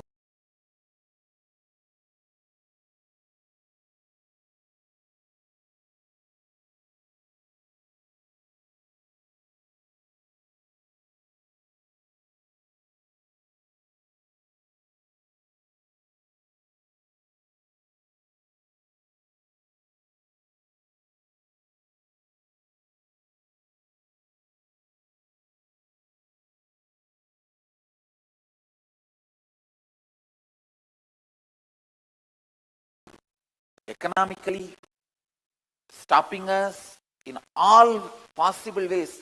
The amount of harassment and abuse and persecution dumped on my head, nobody, even close devotees, did not think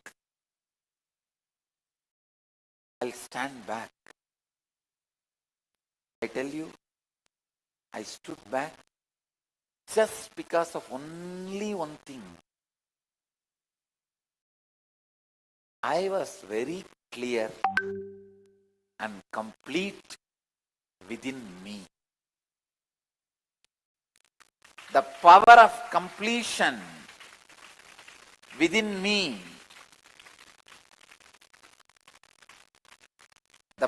please listen, the power of completion within me, beyond my self-doubts. You also complete many times, but you allow the self-doubt to take over. So complete with the self-doubt also.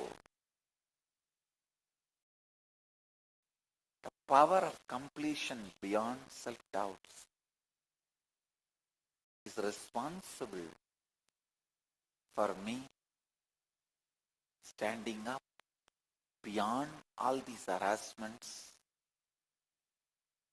Now even the people who harassed me are tired. Say, leave it, what to do, nothing can be done.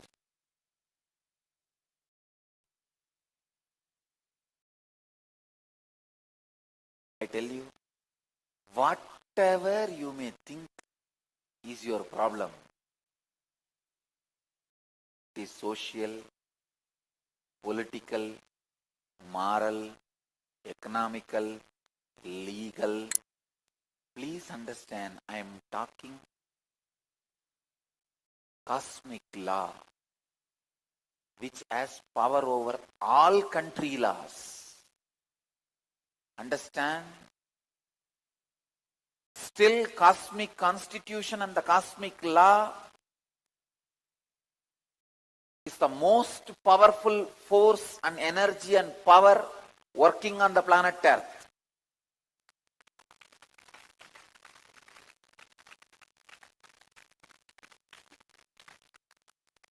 I am telling you,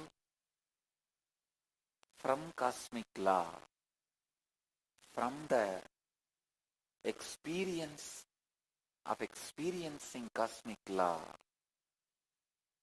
I very strongly feel all these problems happened in my life just for the world to have a living proof, evidence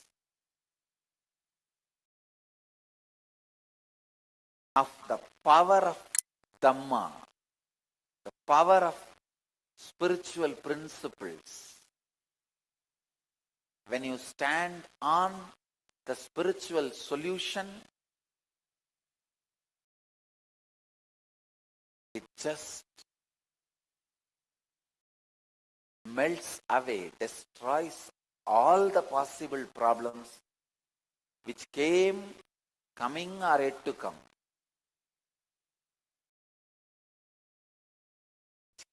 Coming or yet to come. Please understand. Understand.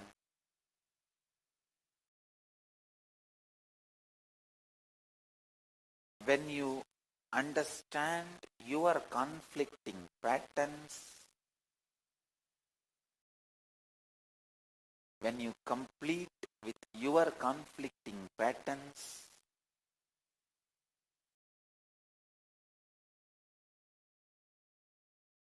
many of the problems which attracts your attention in your life, the source of the problems melts away. The source melts away.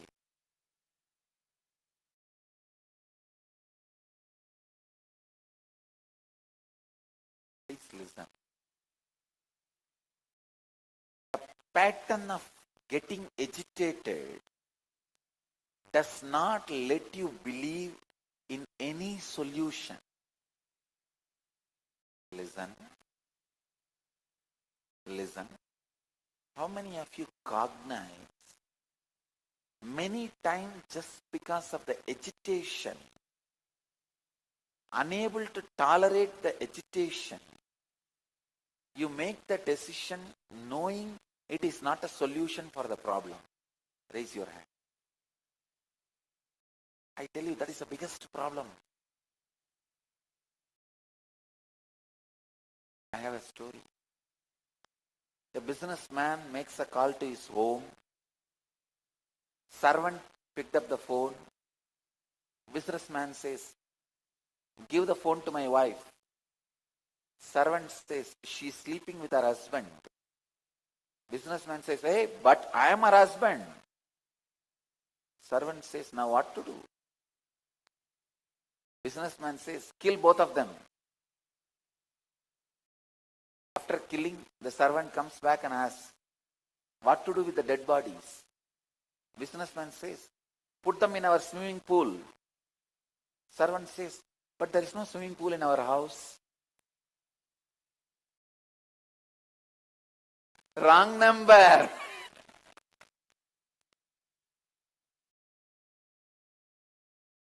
Understand? Many times, while in agitation,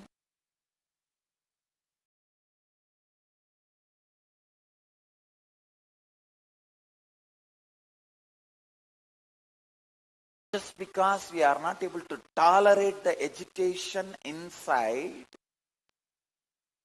we make the decision knowing the decision is not going to be the solution. Just because you have to do something to convince yourself that you are responding to the agitation which is inside.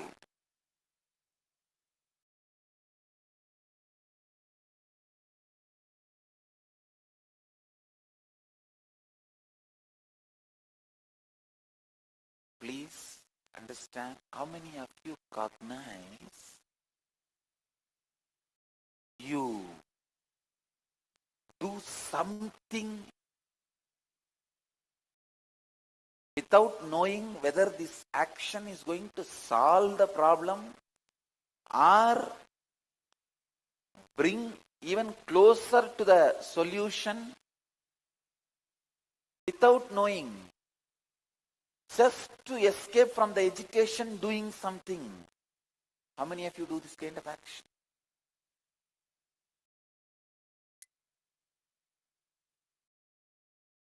I tell you, that is what lands us always in more trouble and never lets us find the solution. So whenever there is a problem, the first enemy to be attacked is not the external cause of the problem, but the internal cognition of the problem. Then immediately we ask the question, what? Internally, if you change the cognition, the external legal summon, or the court arrest warrant, or the police arrest warrant, or my divorce, or my husband abusing me, wife abusing me, my bankruptcy, my company which is getting bankrupt, will all these problems be solved? Will my bills be paid? This is the biggest question we have. I tell you, I am not talking because in fluke, some like a miracle or accident, some one or two things happened in my life. I am not talking out of that courage or anything. I am telling you, you can never imagine more number of miracles in anybody's life than in my life. If I am sitting here, it is the totality of some 2000 miracles. Not one miracle or two miracles. It is like in 2000 spots I escaped. In 2000 spot you cannot escape just by accident or miracle. It's a science. Understand? In two places if you escape, you can call that as a Some miracle happened in your life, some accident happened in your life. Why are you making that as a philosophy?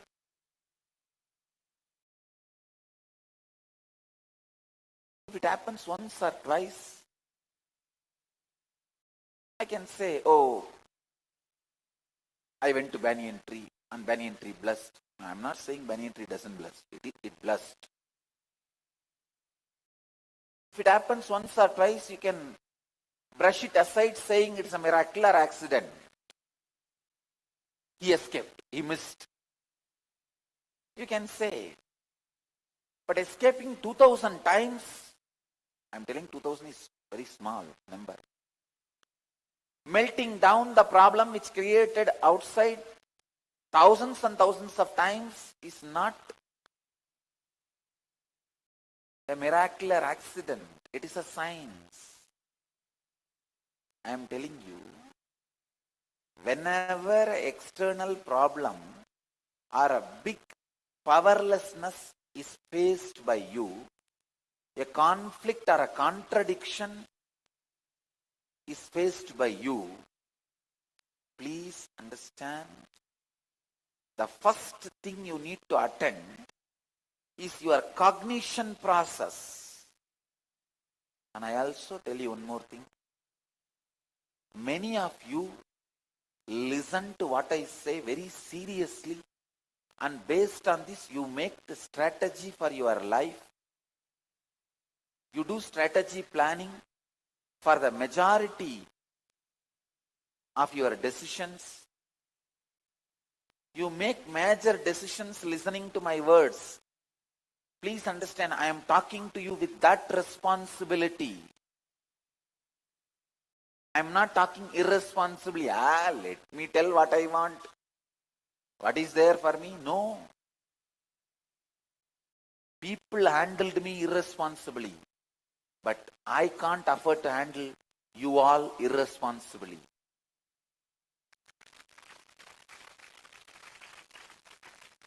I am handling each one of you with a deep responsibility. Please understand. Every time when you face a problem,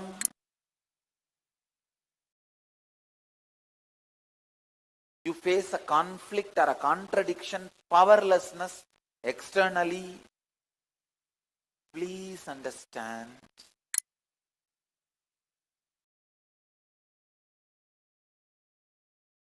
First thing you need to attend is not what you perceive as external cognition, the internal reason for your cognition. Attend that first.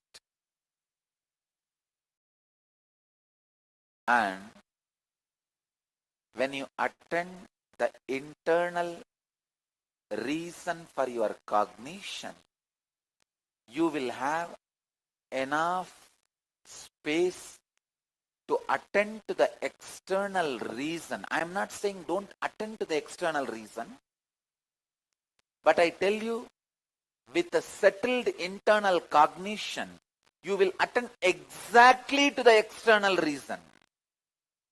You will know exactly what is the reason. Never let your enemy occupy your inner space and guide your words and activities completely.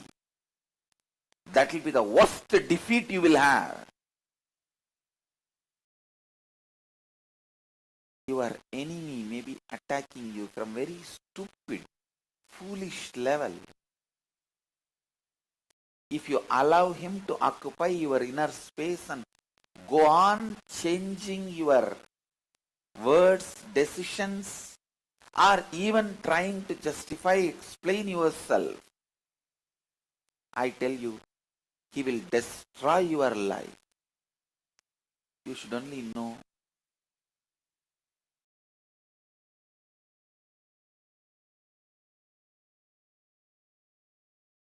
what is the world, the real world wants from you. What is it you can add to the real world and enrich? It's like some floating plants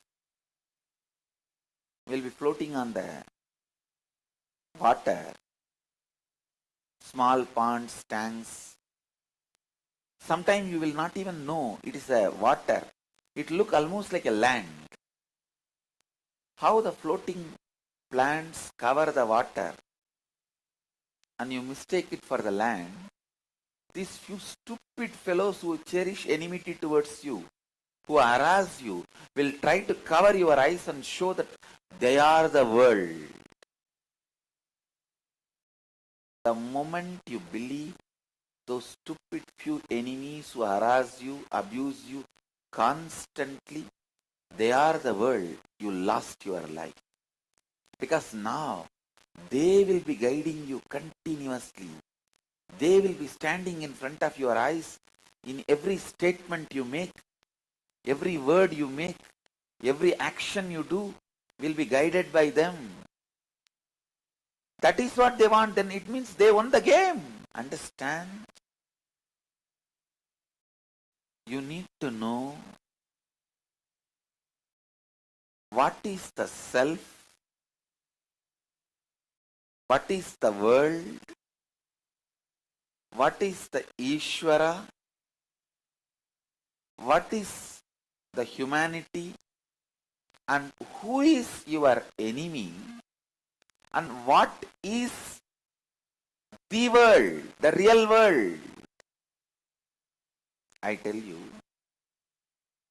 the more you cherish enmity towards anybody, the more you lose contact with reality.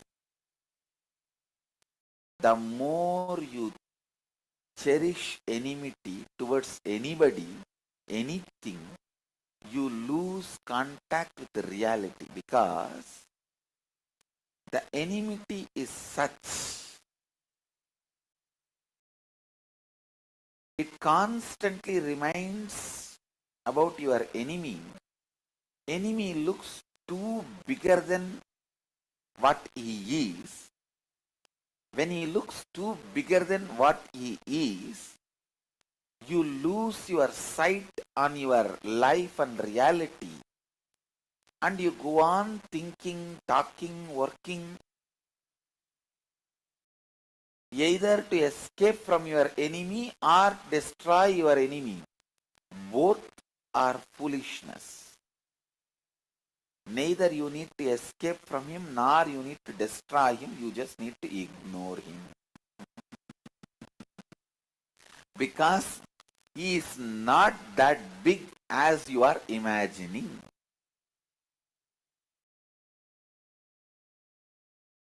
It is your enmity makes the enemy big. It is your romance makes your lover big. It is inside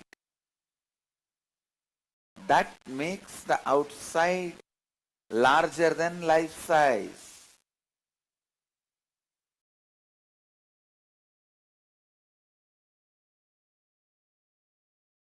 It is that which is inside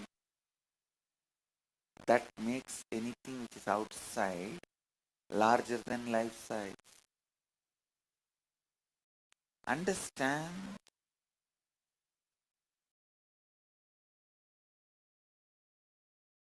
When you are so sure about what you are, who is your friend, who poses as your enemy, he wants, all these details,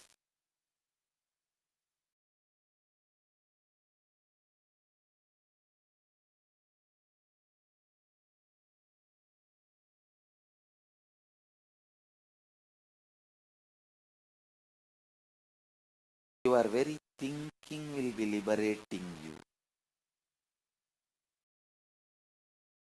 Your very thinking will be liberating you.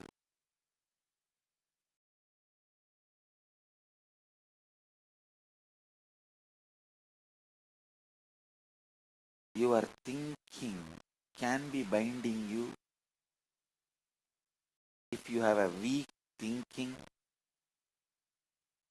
just small 1 plus 1, you will not make it as 2, you will make it as 11. If you have liberated thinking, even if it is 11 or 111 or 1111, you know how to cut the 1 separately and break them and throw it away. Understand the way you think should be adding more and more liberation to you every day. Every day it should be adding more and more liberation to you. More and more powerfulness to you. More and more energy to you. More and more completion to you. More and more intelligence to you. I tell you, only in the initial level completion should be practiced. Then your thinking itself should become completion based. So in the night, if you sit for completion, you will feel whole day you have beautifully thought only in the way of completion. And now you are complete, just fall asleep. Understand? No power can be equivalent to the power of completion with which you just fall asleep into Samadhi.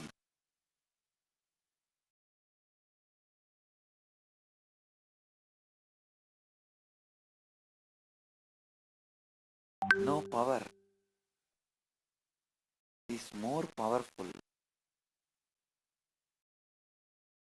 No power can be more powerful.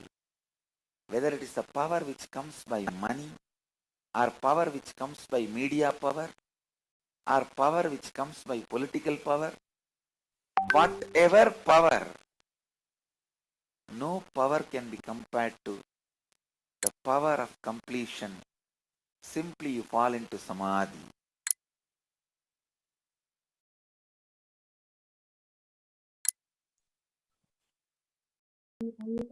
Thinking.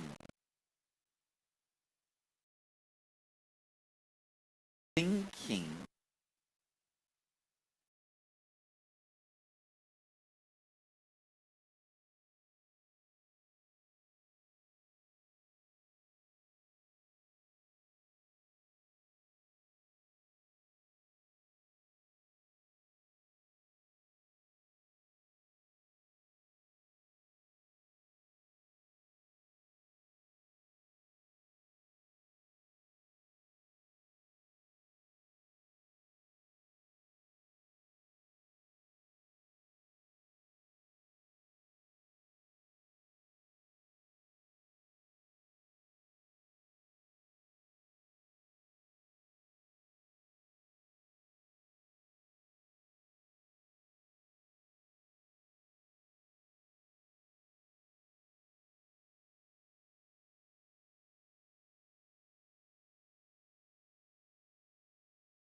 Nityananda Paramashivam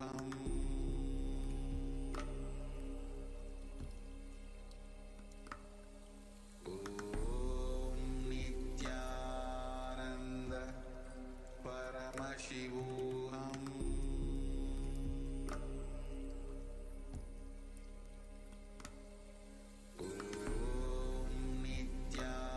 Nityananda Paramashivam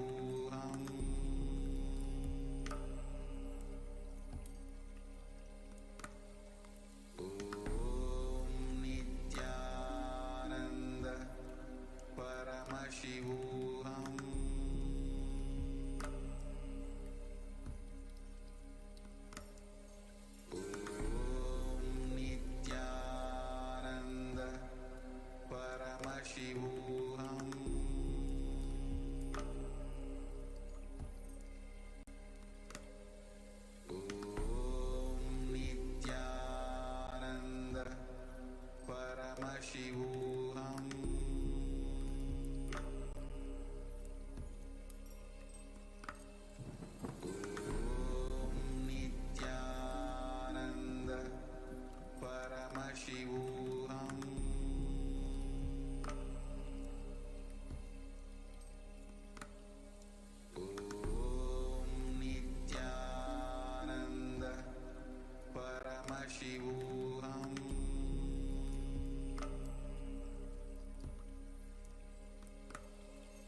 Nityanandam.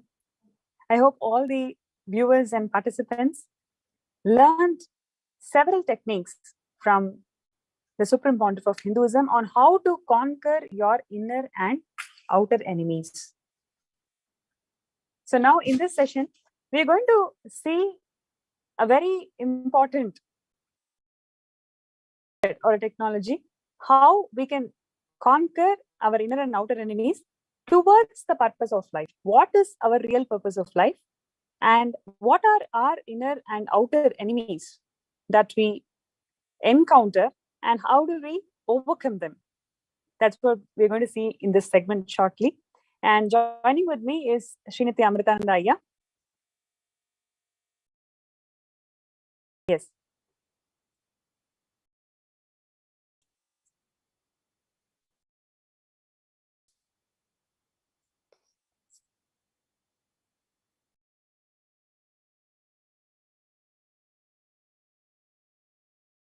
Yes, Nityanandam. Welcome back, all of you, to the Bhava Samadhi Darshan today. And as Pranapriya shared, it's so very important for each one of us to conquer, the inner enemies, and you're able to be, successful. And all of us, please understand. Yes. Am I audible? Okay. So it's very important, each of you, the purpose, each of us, have landed on the planet Earth is for enlightenment. Planet Earth is, a place for enlightenment. Even not only human beings, other beings come to planet Earth for, enlightenment. And it is such a auspicious place, here, that the Guru is with us to help us, elevate us, to align us to giving us enlightenment. And we're going to see a short video now.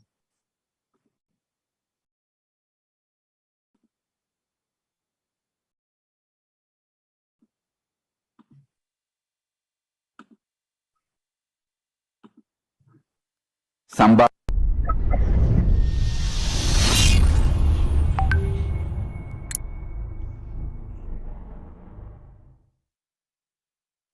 Paritranaya sadhunam vinasaya cha dushkritam dharma samsthapanarthaya sambhavami yuke yuke. Understand that. Understand that. Sambhavami yuke yuke. Every time he breathes, every time he manifests himself on planet Earth,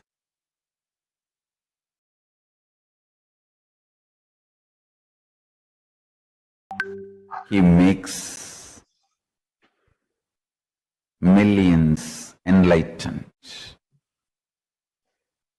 Pure enlightenment. I tell you, to make human beings manifest the purest form of enlightenment, now we need a political freedom also. We need to work apolitically, not associated with any political ideologies. That is the reason, with the grace of Paramashiva, protection of Kala Bhairava, we decided to revive this Kailasa.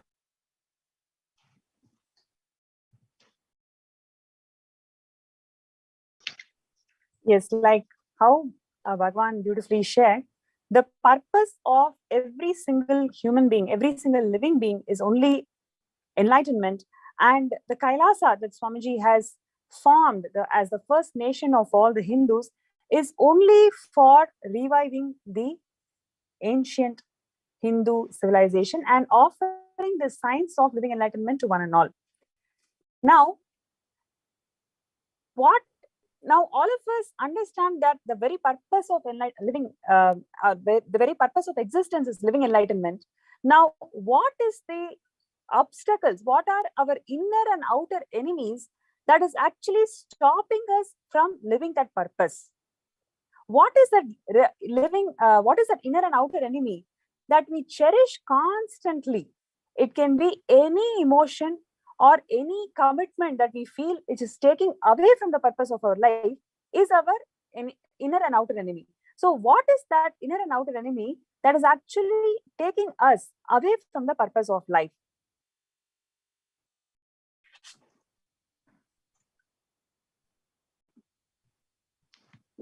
Yes. See, it's so very important. See, for us to really go beyond the enemies, to be able to conquer the enemies in our inner world, to be able to have success, in the outside, to be able to radiate that, to be able to really radiate that. It's very important. All the demons inside us, like self-doubt, self-hatred, self-denial, anything that is stopping you from being like Paramashiva, living like Paramashiva, living with Paramashiva, is all the demons, inside us. And really conquering your inner demons is the only way to conquer the success outside, and through Subramanya consciousness, which makes you invincible, which will not allow your demons to control your life. The Ajayatva, the quality of the Subramanya, is only those who never question, the ultimate Bhagavan Paramashiva. So it is very powerful, for each one of us, to really understand that just sitting with, the demons inside is only going to just keep us, where we are, and going beyond that to be able to manifest, the best things, that we, want. So.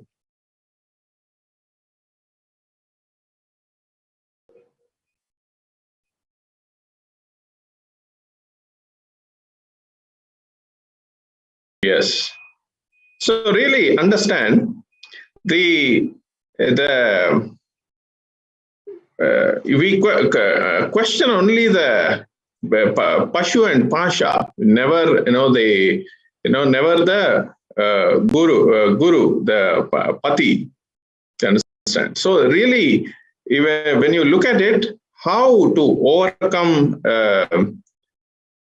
overcome these obstacles today, we're going to get into a deeper understanding of this. Yes. So the main thing, what we are coming to say is, our purpose of life is living enlightenment, and only Kailasa can give us that living enlightenment. So whatever is stopping you from achieving that purpose is the inner and outer enemy. And how do we conquer this inner and outer enemy? One of the methods is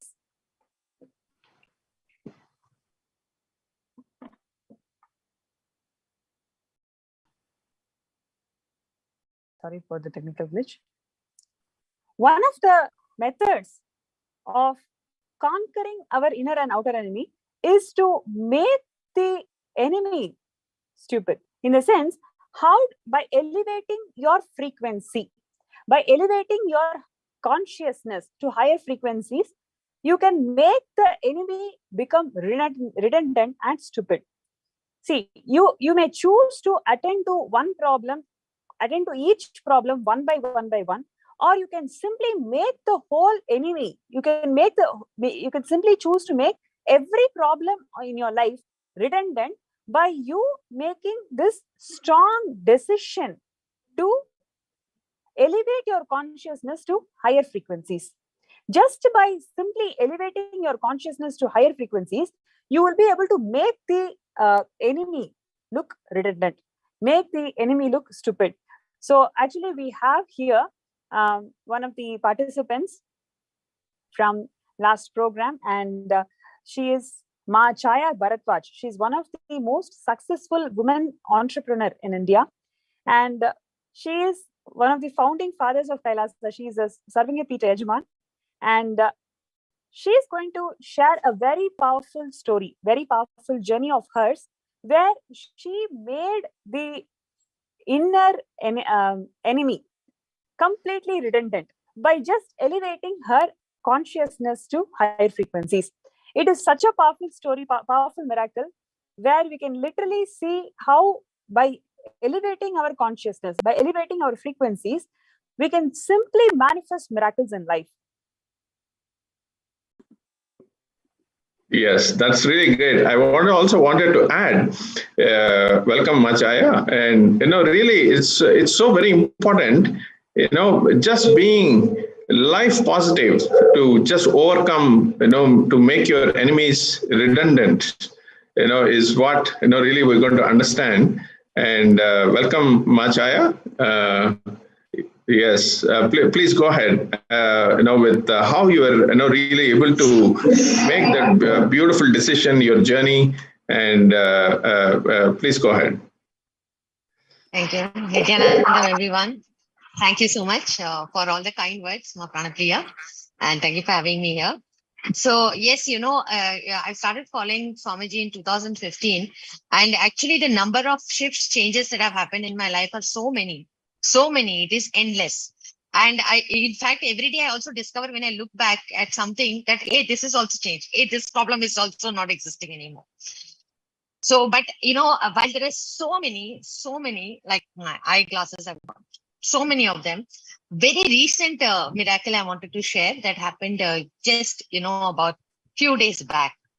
And which is, what you say, a very tangible and very, very quantifiable miracle. And there are many witnesses to what had happened within my organization. So, as Ma Pranapriya mentioned, I'm a Sarvanya Peeta Yajman. So years about, I think around 2017, when I did my Sarvanya Peeta Yajman commitment, I had decided I didn't have that money with me at that time when I decided to do it. But I did manifest and committed that I will pay 10%.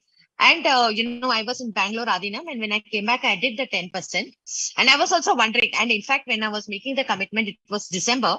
And the purchaser was telling me, when I said maybe a year, maybe, 6 months, 1 year, he said just 3 months, March. And I was hesitant, but I had already seen miracles during those 21-day program. And I saw that I had manifested it I've seen many manifestations. So I said, okay. And I very hesitantly put March 31st. And, I did, when I came back to Bombay, I did a 10% payment also. And lo behold, it did happen that, on March 31st, I did make the full Sarvanya Peeta Yajman commitment. Then after that, so many years, and now I want to do my Karta payment. I want to become a Karta. I want to contribute to Swamiji's cause more and more, as many more Kartas, in fact, as many more Yajman I want to do. So in that process, what happened, but ever since I declared that I want to do this, I have also not been able to manifest that wealth. And I know that, whenever something like that happens, I've observed, how Swamiji does things, is that he wants, definitely he's making me open a blind spot. He wants me to jump from first floor to the 10th floor. I know how to describe it, but he wants some big shift to happen in me, and he's moving me for that. He's telling me, don't be stuck in the rut of your logical world. Move away, and hand over. See, many times I think I'm the one who's doing it, right? And that is where I get stuck. I have to know my Paramashiva is doing it. The Paramashiva in me is doing it.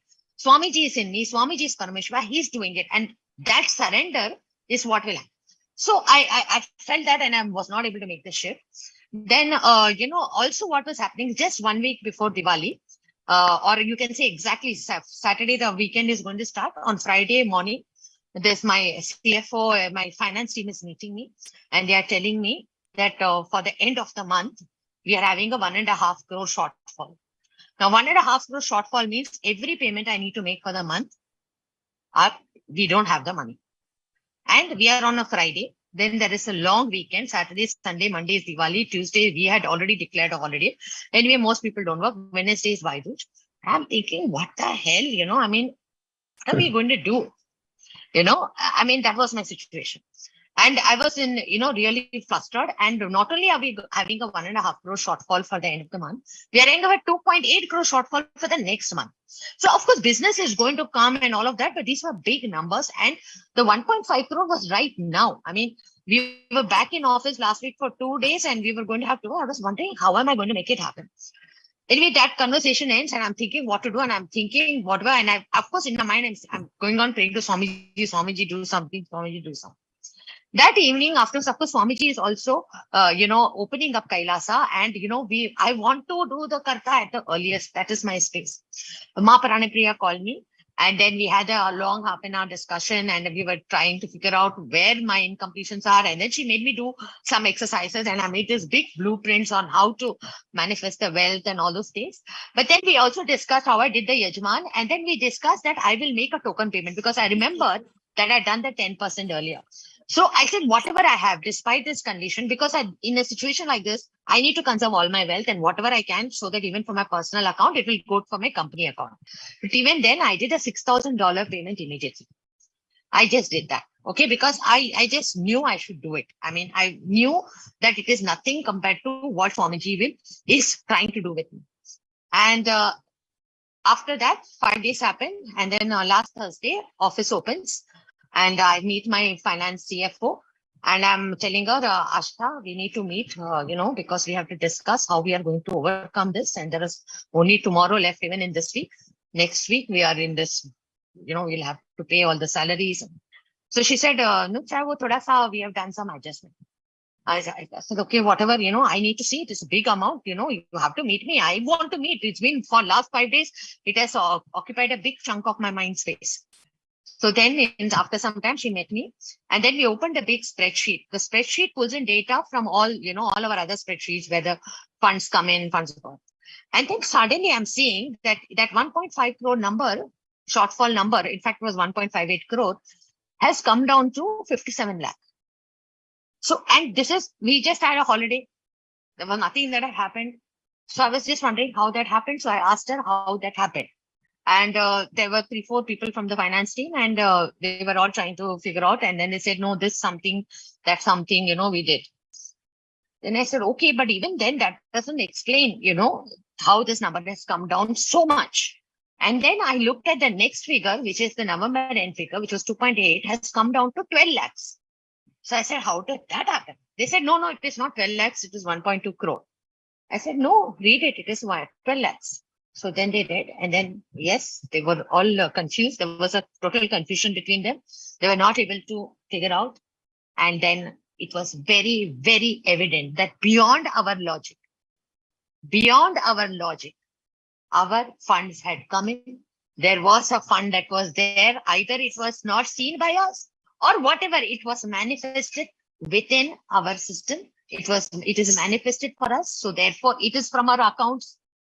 I cannot believe it, but this is true. I mean, I cannot believe it, but it is true. And I don't know how, and even the finance team till now has not got the answers. They are still trying to figure out. So yes, this was the big, huge miracle that, this is the showering Swamiji did, where $6,000, where $200,000, where, I mean, wow. That's such an amazing sharing. That's an amazing sharing, Machaya. I mean, I always says, when you take, the responsibility to what you want, if you just take 2 steps, Paramashiva will take 1,000 steps. And here you see how he made ends meet, and really that's an amazing way you're really. You're already there. Now he has shown you, a possibility like this. Paramashiva, just when you conquer your inner world, he just shows you the possibility right in front of you, how to go about, just for anyone here, who wants to become SJP Karta, SJP Yajman. here you see, you just need to make the decision now, and boldly, and proudly and boldly, that Paramashiva is on your side, and he will make that possibility open up for you, and make you successful, make each one of you successful. That's great sharing, Machaya. Hey, one other thing that I wanted to really mention in your sharing is that when you were very clear, okay, I want to manifest it and I want to be sincere in my seeking, you ensure that you are elevating your consciousness by taking a step, taking a sankalpa, right? Making the inner enemies feel stupid. In that, in your introspection, you identified so many of your inner enemies and ensured that, okay, you're not going to sit and answer to each and every one of your inner enemies. Rather, make those enemies redundant in life by taking an action. By simply taking an action, because logically nobody can comprehend, right? Like having to pay about 1.5 crores, and then you're actually sitting and saying that, okay, I want to manifest $1 million towards Kailasa. I'm going to take a step towards Kailasa, towards manifesting Sarvangapita Karta, and putting that initial deposit. So that is not logical way of approaching any problem. But you actually made those inner enemies stupid. But you actually made those inner enemies redundant by elevating your consciousness, by simply elevating your frequency and saying yes to life, yes to Paramashiva, yes to Kailasa, and yes to your purpose of life. That was my real takeaway, from your sharing, and it is so inspiring for all of us. Again and again, making us understand that Swamiji's teachings and Swamiji is so real. Paramashiva is real. Swamiji has happened exclusively for each one of us. He's making every miracle happen. Again and again, it comes down to remind us that when we move our toys, literally when we move our toys, Swamiji is moving planets for us, isn't it, Ma? Absolutely, Ma. I want to share that when I take the step is actually when I am ready to receive. When I'm not taking the step, I have self-doubt. I am not ready to receive. This is something that I really, really believe. Even my first, Yajman, when I did, see, that time I used to have an Innova. Okay. Only a Innova. And today I have a Mercedes-Benz SUV, one of the most expensive cars in India. Okay. At that time I lived in a 2-bedroom house. Today I live in a 4-bedroom, very palatial house, which is sea-facing. So that when I take the step, at that time, I could have said I can keep that money, for other expenses. But when I took that step, I was ready to receive. And every time I've given, I've only felt I'm doing it for myself to receive. Actually, it is not, I can say I'm contributing to Kailasa, but really I feel a lot of it is for my expansion. Sorry, I just wanted to add that. That's great. Absolutely. See how the expansion happened. Like you shared the things that you got in the outer world and your business, everything. How the expansion happened when you took the decision to overcome your inner enemy, to overcome, to overpower your inner enemy. You're able to expand yourself in outer world, inner world, everything. So you're able to get what you want, manifest what you want. That's great. Thank you, Ma. Thank you so much. And thank you. With that note, I want to share with all the participants this amazing opportunity of eternally living in the Loka of Paramashiva, eternally living in Loka of Paramashiva. The Maha Kailasa is open for one and all starting next year.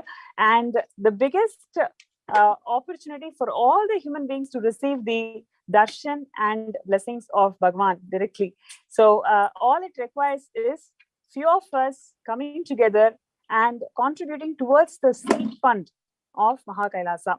So, if you are interested to be part of this greatest mission, greatest happening, where we can live in the Loka of Paramashiva, all we need to do is decide to contribute towards Sarvangapita. You can become a Sarvangapita Yajaman by contributing $200,000. You can become a Sarvangapita Karta by contributing $1 million.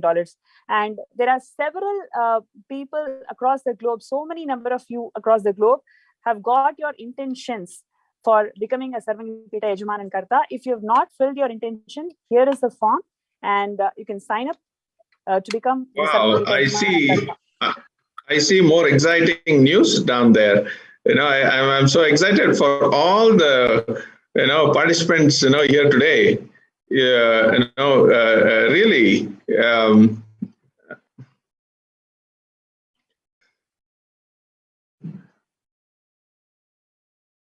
Yes.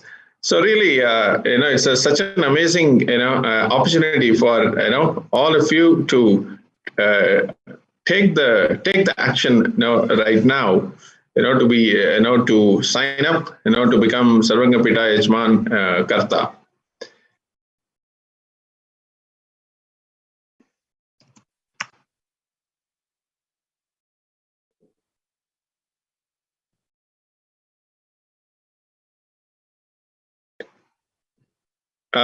Ma, you're muted. We can't hear you. Yes. And most importantly, this December, we're going to have a huge breakthroughs, next level of superconscious breakthrough. Swamiji is going to take us all through Bhava Paramashivam program. And yes, so if you are interested to be part of Bhava Paramashivam program, you can file your intentions in kailasa.org/Paramashivam. And your intention to contribute towards Maha Kailasa, sksjp.org/contribute. And to any of these biggest opportunities, which is more and more aligning towards the purpose of life, more and more aligning and raising our frequency towards Kailasa. These are all the biggest opportunities where we simply make our inner and outer enemies redundant. So the payment request form is also projected. So today, when all of you when you make the decision to put in the intention, to become a part of Maha Kailasa, become SJP Karta, the very decision itself, you're going to make your enemies powerless. You're on your way to manifesting for the December program, and being Sarvanga Pita Yajman or Karta for Maha Kailasa. So all of you, I request to put in the intention for the December program, Bhava Paramashivam, and for Maha Kailasa. And the very decision is enough for you to indicate that you want to make your enemies stupid. Yes, let's take a few minutes for all the participants to file your intention towards becoming a Sarvanga Pita Yajman and Karta, and file your intention towards joining the program Paramashivam. And as we have seen in today's sharing, all it requires is your strong intention, taking that first step. Once you take the first step, Swamiji is going to move planets for all of us and making it as a reality. So time and again, this has been proved and shared by so many thousands of disciples and participants. So we just need to trust your intention, trust your sankalpa, and take that first step. Yes. You will experience, all of you now, you will experience this when you sign up for Maha Paramashivam and the intention form to become SJP. You understand the very power of your decision. You will see how your enemies, inside demons inside you, will just become powerless, and you can experience that now, in different ways. And now is an opportunity, for you to overcome, all the demons in your inner world. So you're able to conquer them successfully and to be able to manifest for the December program, and also becoming Sarvanga Pita Yajman or Karta. So I request all. We are going to yes. With this, we are going to go to the Darshan preparation. We will be having the Darshan, Bhava Samadhi Darshan of the Supreme Pontiff of Hinduism, gracing us as Shanmukha Subramanya shortly, and we are going to enter into the Darshan preparation. Yes. So I request all the participants, do not miss this opportunity. It is the best way to conquer your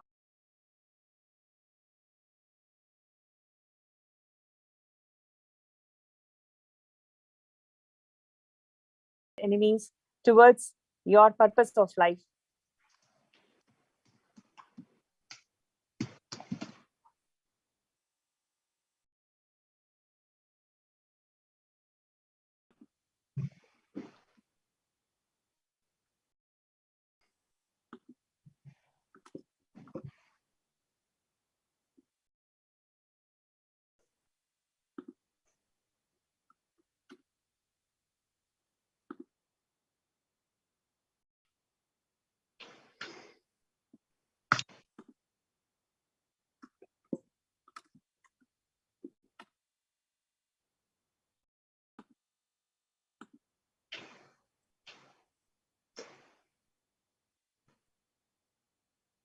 Yes, joining with me will be Ma Nithyananda and Ma Tattvapriya, who will be preparing all of us to this beautiful Bhava Samadhi Darshan of Shanmukha Subramanya, where the Nijavatara, the Supreme Pontiff of Hinduism, our beloved Bhagavan, is going to grace us today and help us to manifest the inner and manifest victory in our lives and conquer the inner and outer enemies.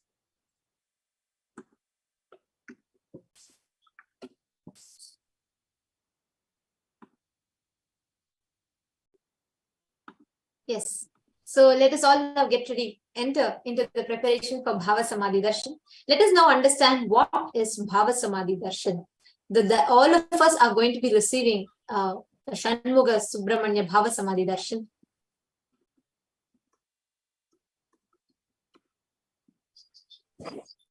Understand, Bhava Samadhi Darshan is not an event that happens in space and time. Rather, darshan happens the moment when we are lifted out of space and time. That is why bhava is defined as directing and activating the emotional and spiritual energy that is created through the meditation on the avatar.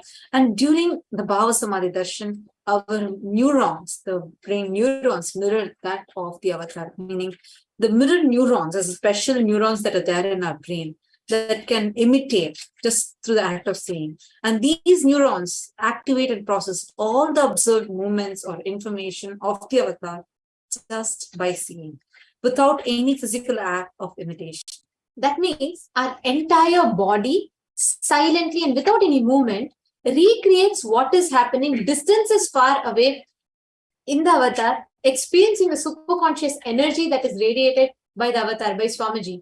And the science of Bhava Samadhi Darshan knows no distance. Some of you are sitting in US and Canada, Malaysia, Singapore, Australia, New Zealand, and all over different parts of the globe. This science of Bhava Samadhi Darshan knows no distance. And it is through a scientific phenomenon.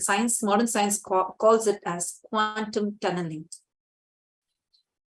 That is why when you sit in the darshan, and when you're experiencing that intense quantum tunneling with the avatar, you will see that our thoughts per second reduces significantly and we relax into the space beyond thoughts, thoughtlessness, where we become mentally at ease in coexisting dimensions beyond duality, where we and the divine become one and the same.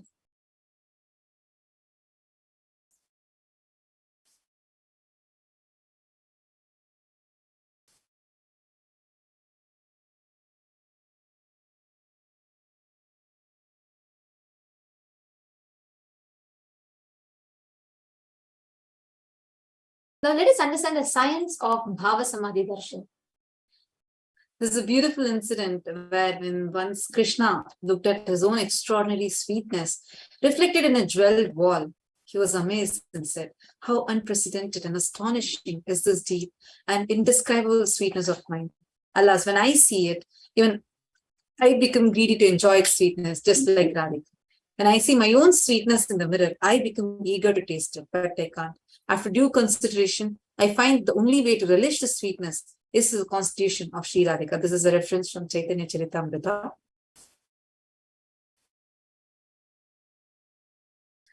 Bhava Samadhi Darshan is a science where the Nijavatara manifests a consciousness. The consciousness is a formless existence. So the consciousness manifests and expresses through the being of Paramashiva, through the Divya Sharira, the light body, and manifests to the Nijavatara, the physical embodied form, for us to experience Paramashiva.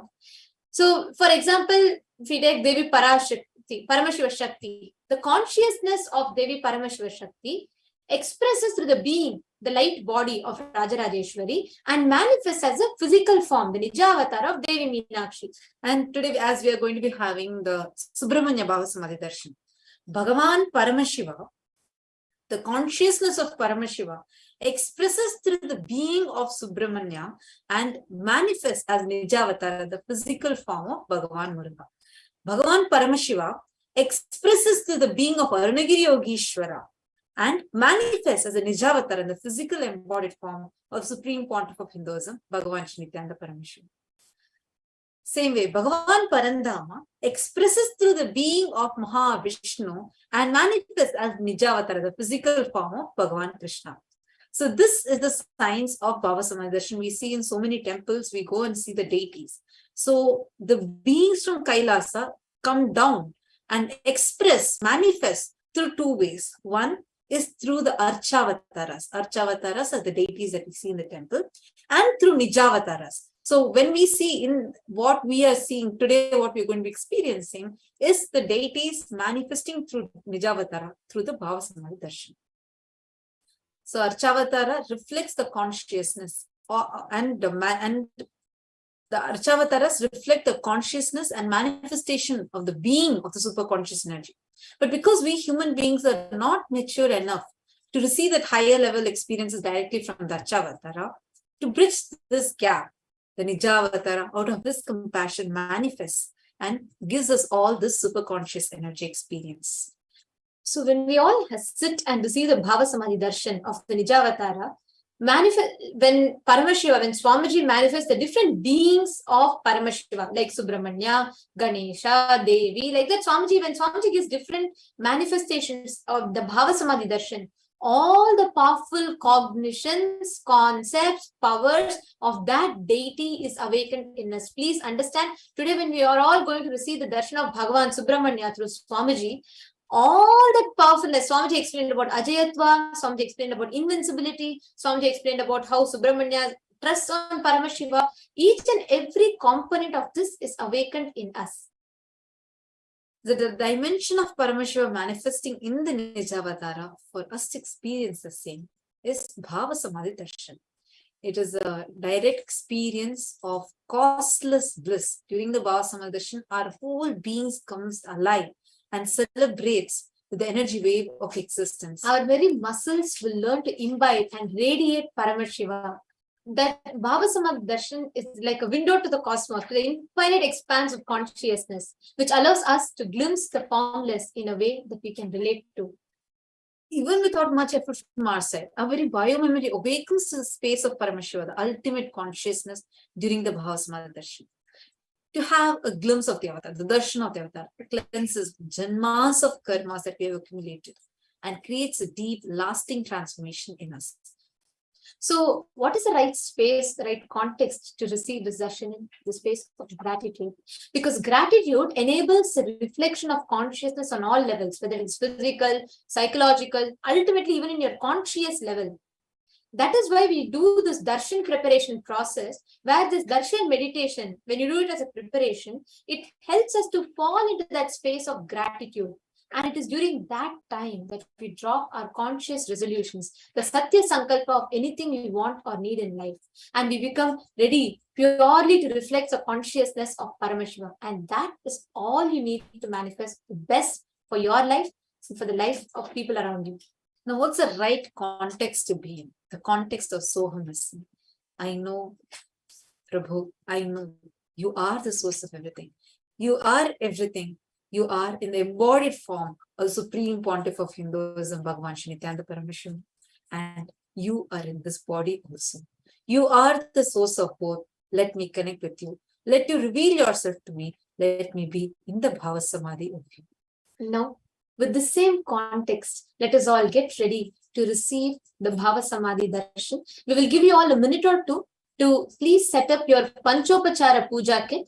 So the Panchopachara Puja, today before we receive the darshan of Bhagavan Subramanya, we will be offering a very small puja, the 5 offerings, which will be sandalwood paste. You can bring, if you have sandalwood powder or paste, a very little quantity, flowers, incense stick, lamp, and food offering. Whatever you're able to gather, whatever items you have, you're able to gather, please gather them. We will be offering, we'll be guiding you through a small puja that we'll be offering to receive Bhagavan Subramanya. So we request everyone to take a minute or two to quickly gather these items. And in the meanwhile, we'll all be entering into the Paramashiva Dhyana Mantra. This Paramashiva Dhyana Mantra is a very, very powerful process, a powerful preparation. So we request everybody, now we are going to be entering into the Dhyana Mantra, requesting everyone to kindly be seated. And the Supreme Pontiff of Hinduism has blessed this Paramashiva Dhyana Mantra as an initiation, a diksha that transmits the energy, experience, and powers in the form of sacred mantras.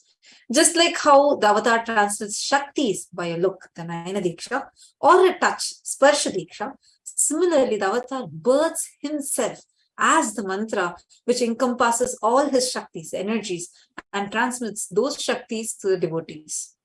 So anyone to whom this mantra is chanted from the space of oneness and deep restful awareness, that person is bestowed with health, well-being, wealth, abundance and prosperity, love and fulfillment in relationships, enormous growth and success in business, job and finances, and complete in a fulfilled life manifest without any types of doshas, sins, evil eyes or obstacles, which will lead that person to live a long, healthy and a blissful life. With the grace and blessings of the Supreme Pontiff of Hinduism, Kailasa's Department of Human Services and Kailasa's Department of Religion and Worship is offering the Paramashiva Dhyana Mantra prayer service on behalf of each and every one of you. So today we are going to be offering our prayers and request the blessing of Bhagavan Subramanya in the Nija Avatara, the physical embodied form of Swamiji, the Supreme Pontiff of Hinduism, Jagadguru Mahasannidhanam, His Divine Holiness Bhagavan NITHYANANDA Paramashivam, on behalf of each and every one of you, and we will be offering it for the following benefits. Today we are going to be praying for healing of all the health issues, all the psychological stress and anxiety, and even we are going to be offering these prayers so that you can be healed from any addictions that you have. And if you're stuck with any pain patterns or any depression, you can move out of it. We'll also be praying for you to have improved career, for you to have healed relationships with your spouse, your family, and even in your profession. And we are also praying to Bhagavan Subramanya so that you can have a breakthrough in your wealth dimension, so that you can experience victory in every dimension of your life. We are offering this prayer to Bhagavan Subramanya for the protection of children orphaned during the pandemic, for protection of people who are affected from natural calamities, from protection from lost wages and income, for you to be able to find solution to any problem that you have, for you to have a breakthrough in creativity, for you to have increased inspiration, for each and every one of you to move out of all your debts, for you to experience increased energy and vitality. And we are going to be praying to Bhagavan Subramanya so that you can be healed from all your insecurities, protection from any direct or indirect effects of the pandemic, and for the leadership consciousness in you to be awakened. We are also praying to Bhagavan Subramanya so that you can experience healing from any genetic or inherited disorder, and you can experience completion in your muscle memory and biomemory. And we offer prayer to Bhagavan Subramanya for him to manifest through the Supreme Pontiff of Hinduism for the grace and blessings and protection of the Supreme Pontiff of Hinduism to always be with us. So now we are going to be entering into the Paramashiva Dhyana Mantra, and as we are chanting, in between we'll be announcing. At that time, you can chant the names, whoever you want to offer this mantra to. It can be yourself, your family, your friends, anybody. You can chant as many names as you want. Now, let's enter. Om Nityananda Paramashivoham Om Nityananda Paramashivam. Om Nityananda Paramashivam. Om Shri Nityanandaya Namaha. Om Shivaya Namaha.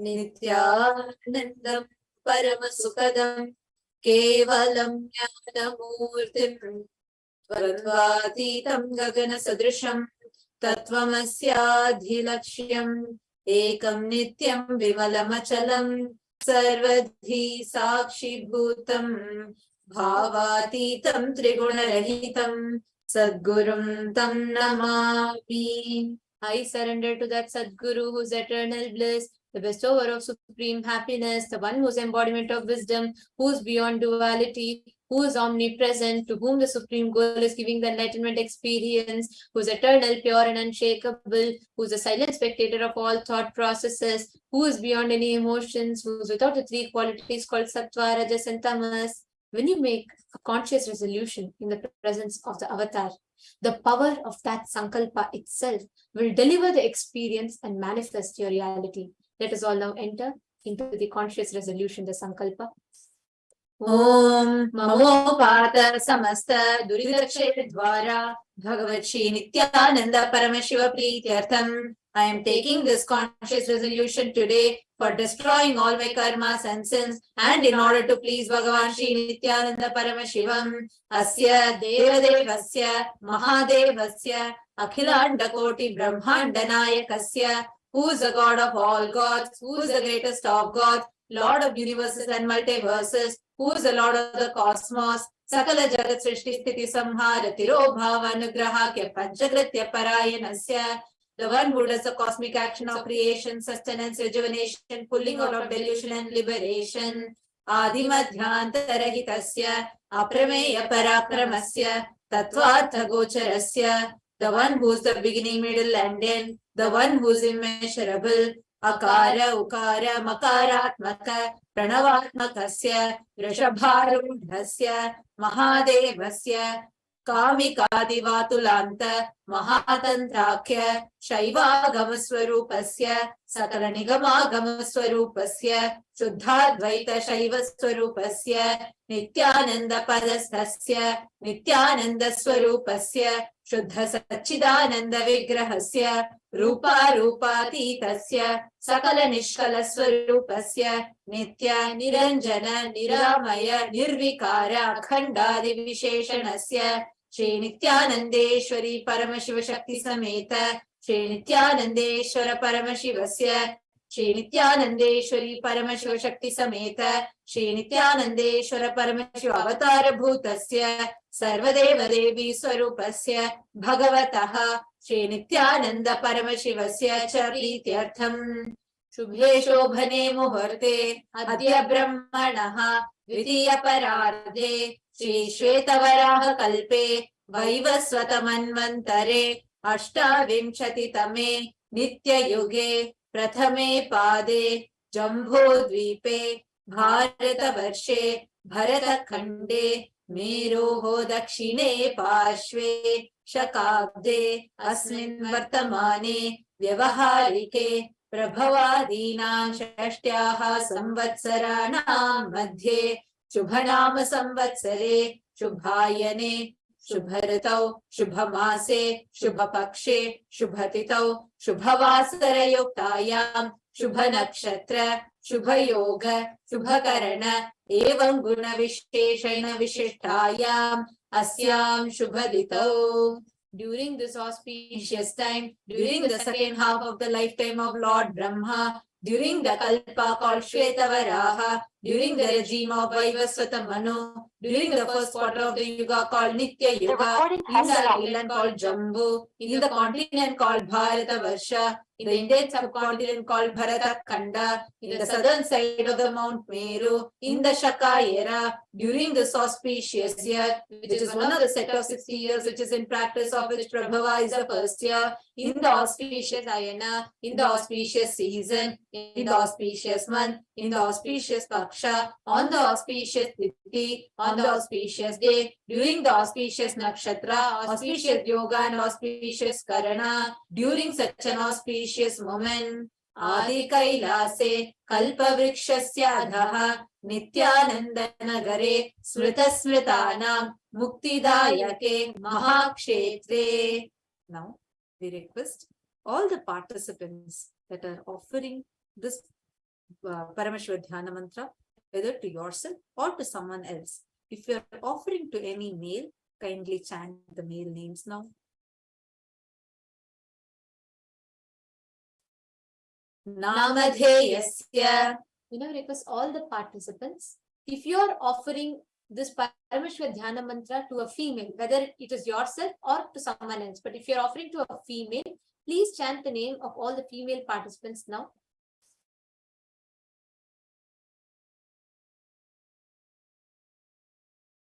Namnyaha cha yajamananam avayoho sahakutumbhanam bandhuvarganam dayadivarganam mitravarganam sodaravarganam samesham.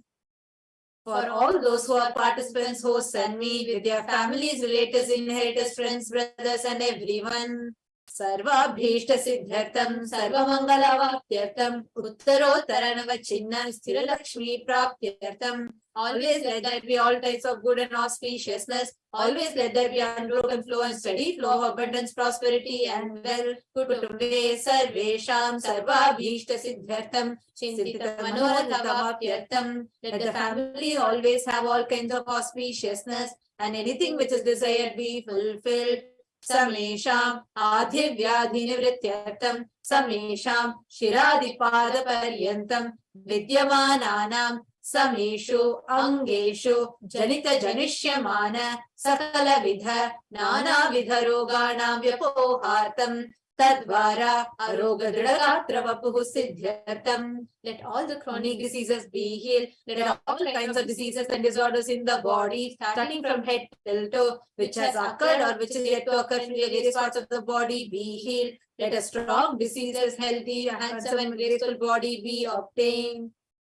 Samesham parekadribhischa kritarishyamana sakala vidha mantra, tantra, yantra, vishachurna, abhichara, stambhana, marana, uchatana, vidveshana, vashikaranadi, mantrika prayogebhyaha, rakshana prapyartam, tadvara, samesham, sarvabhishta siddhartam. Let the protection be obtained from all the evil effects of the acts performed by the people, either in the past or yet to be performed in the future, through the use of mantras, tantras, yantras, poisonous pills, employing spells for malevolent purposes, like making a person immobile, killing a person through vomiting, diarrhea, upsetting and ruining the health, poisoning, hypnotizing, etc.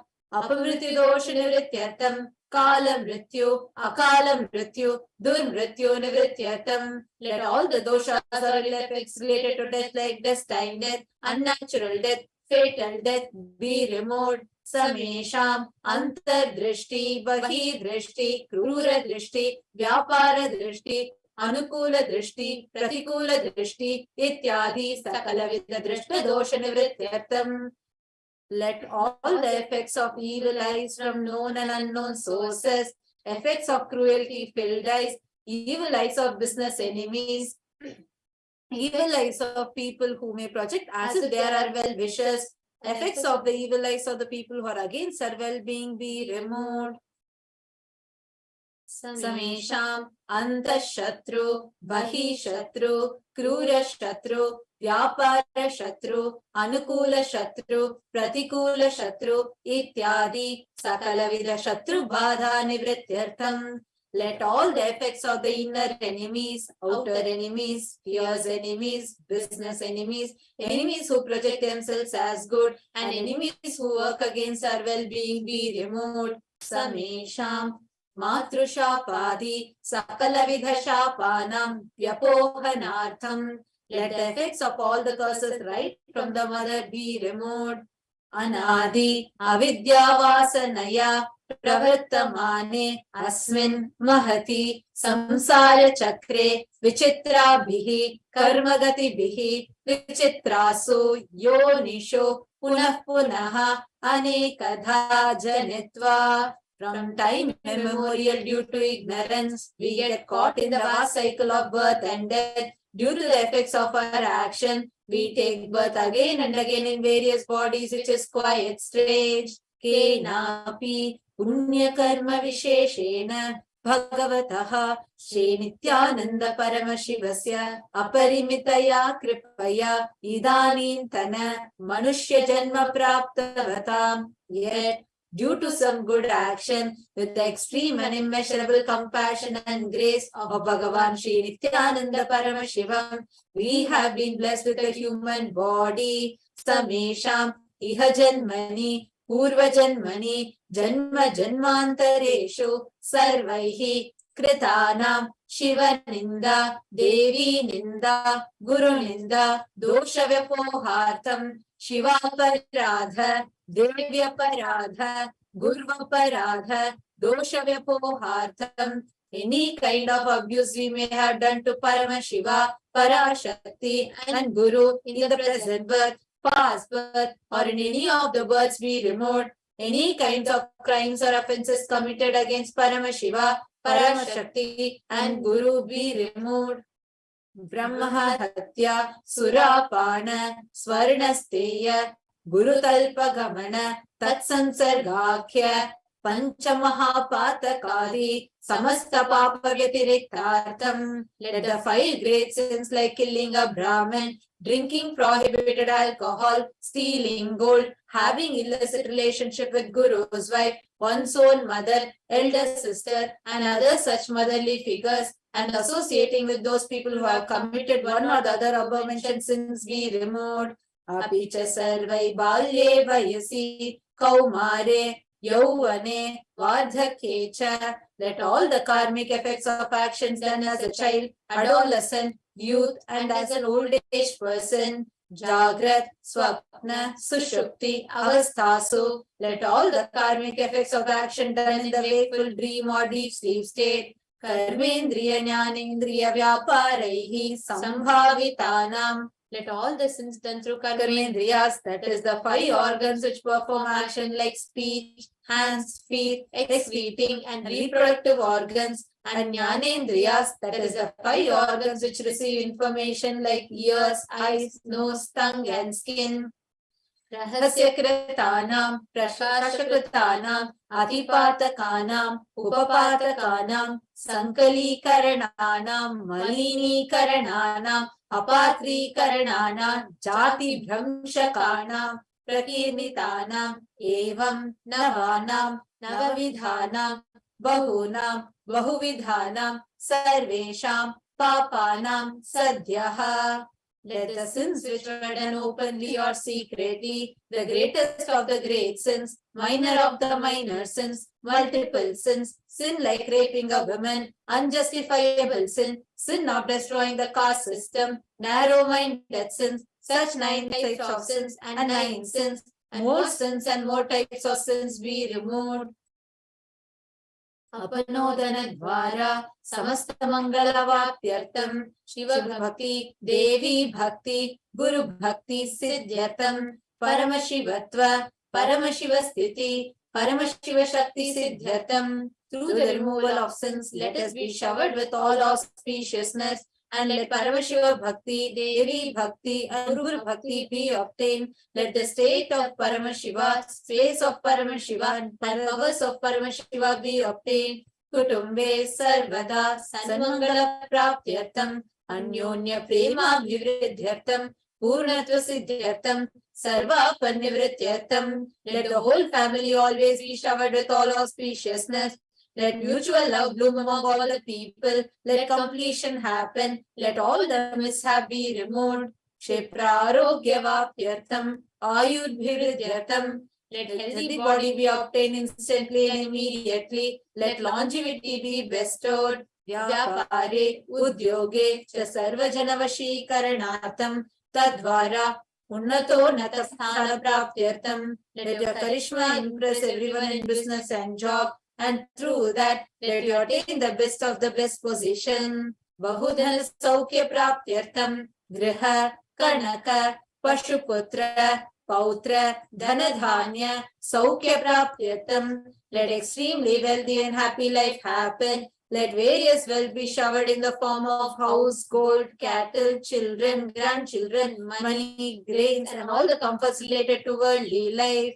Aditya Dinam Navanam Grahana Dosha Pida Nivaranartham. Aditya Dinam Navanam Grahanam Anukulyata Siddhyartham. Let all the malefic effects of the 9 planets be removed, and let auspiciousness be bestowed by the grace of all the 9 planets. Bhumyantarikshe Vidyamana Bhuta Preta Pishacha Rakshasa Brahma Rakshasa Vetala Kushmanda Dakini Shakini Ityadi Sarvarishta Nivaranartham. Let all the evil effects of cause calamities on planet Earth, the evil effects from various demonic beings like Bhuta, Preta, dead people, Pishacha, demon, Rakshasa, Brahma Rakshasa, Vetala, ghost, Kushmanda, class of demons, Dakini, little devil, Shakini, kind of female demon be removed.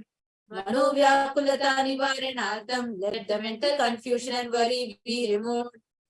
Prarabdhe karmani karishyamane karmani adidaivika adibhautika adhyatmika vigna nivaranartham. Let all the obstacles be removed with regard to actions done and or going to be done relating to God, world and spirituality. Samasta Rina Nivaranartham. Dhana Lakshmi, Dhanya Lakshmi, Santana Lakshmi, Saubhagya Lakshmi, Vidya Lakshmi, Shaurya Lakshmi, Veera Lakshmi, Vijay Lakshmi, Ityadi, Ashta Lakshmi Paripurna Kripa Kataksha Siddhyartham.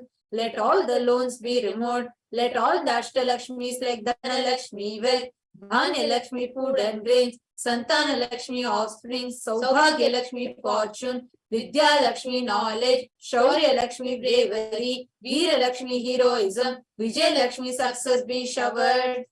Parikshasu Unnata Sthane Vijaya Praptyartham Sarva Vidya Parangata Siddhyartham Medha Shakti Grahana Shakti Abhividyartham. Let the top rank be obtained in the examinations. Let all the excellence be acquired in all the fields of knowledge. Let the memory, power, understanding, ability be increased. Ityadi Sakala Vida Sanmangalani Guru Kripa Katakshena Praptyatam. By the grace of the Guru, let all the above auspiciousness be showered upon. Shri Kailasona Dvadashanta Shyamala Pitharudha. The one who has ascended the Madarayadinam Shyamala Peetham, the Peetham established by Devi Meenakshi, the incarnation of Shyamala Devi, which is the supreme place of Kailasa, where Paramashiva resides and rules the whole cosmos and Kailasa. Shri Meenakshi Sundareshwara Bhinna Swarupa, Parashiva Putra Ratna Kumara. The one who is no different from Meenakshi Sundareshwara, the most beloved son of Paramashiva, the young boy, Gurumanya Tulyavatara, Shri Parvati Stanyapana Labdha Divya Jnana Vishruta Sakala Nigama Gamasara Bhuta Dravida Veda Pravatre. The young boy who is the gem among the Gurus and unequaled avatar, the one who received enlightenment by drinking the breast milk of Devi Parvati, author of the famous Dravida Vedam, which is the essence of all the Vedas and Agamas. Srimad Paramashiva Karuna Samadhikata Mukta Maya Chaturashrayana Giyamana Chatra Chamara Shri Chinna Kamaladi Samasta Birda Valyalankrita Jnana Vijnana Chakravarti. The one who adorned the quadrangular palanquin made of pearl, received by the grace of Paramashiva and adorned by the musical instruments, Ambarala, Chamaram, the sacred symbols of worship, etc., adorned by the hymns of praises, the one who has won the whole world by his enlightenment and the signs of enlightenment and been accepted by all the kings as supreme ruler. Sarvajana Sangha Sadyo Nirvana Diksha Vyapavarga Varsha Vishrana Jhimuta Paramata Kalabha Kesari. The shower of Videha Mukti, an immutable state of enlightenment immediately by Nirvana Diksha to all people. the one who creates bliss, protecting leader, the roaring lion and trumpeting young elephant for other religions. Shaiva Siddhanta Sthapanacharya Shri Raja Raja Pandya Maharaja Guru Kshapana Shakyadi Mahandakar Nivarana Jnana Bhanu Vikshana Narhara Dvajo Chedana Purvaka Shrima Drishabha Dvaja Sthapaka Shaiva Samaya Kartre, the Acharya who established Shaiva Siddhanta, the Rajaguru of the Pandya king, who is the supreme king of all kings, the Guru who is also the Pandya king, the supreme kings of all kings, the enlightening sun that removes utter darkness of delusion, the one who installed the Rishabha flag, the creator and reviver of Shaivism.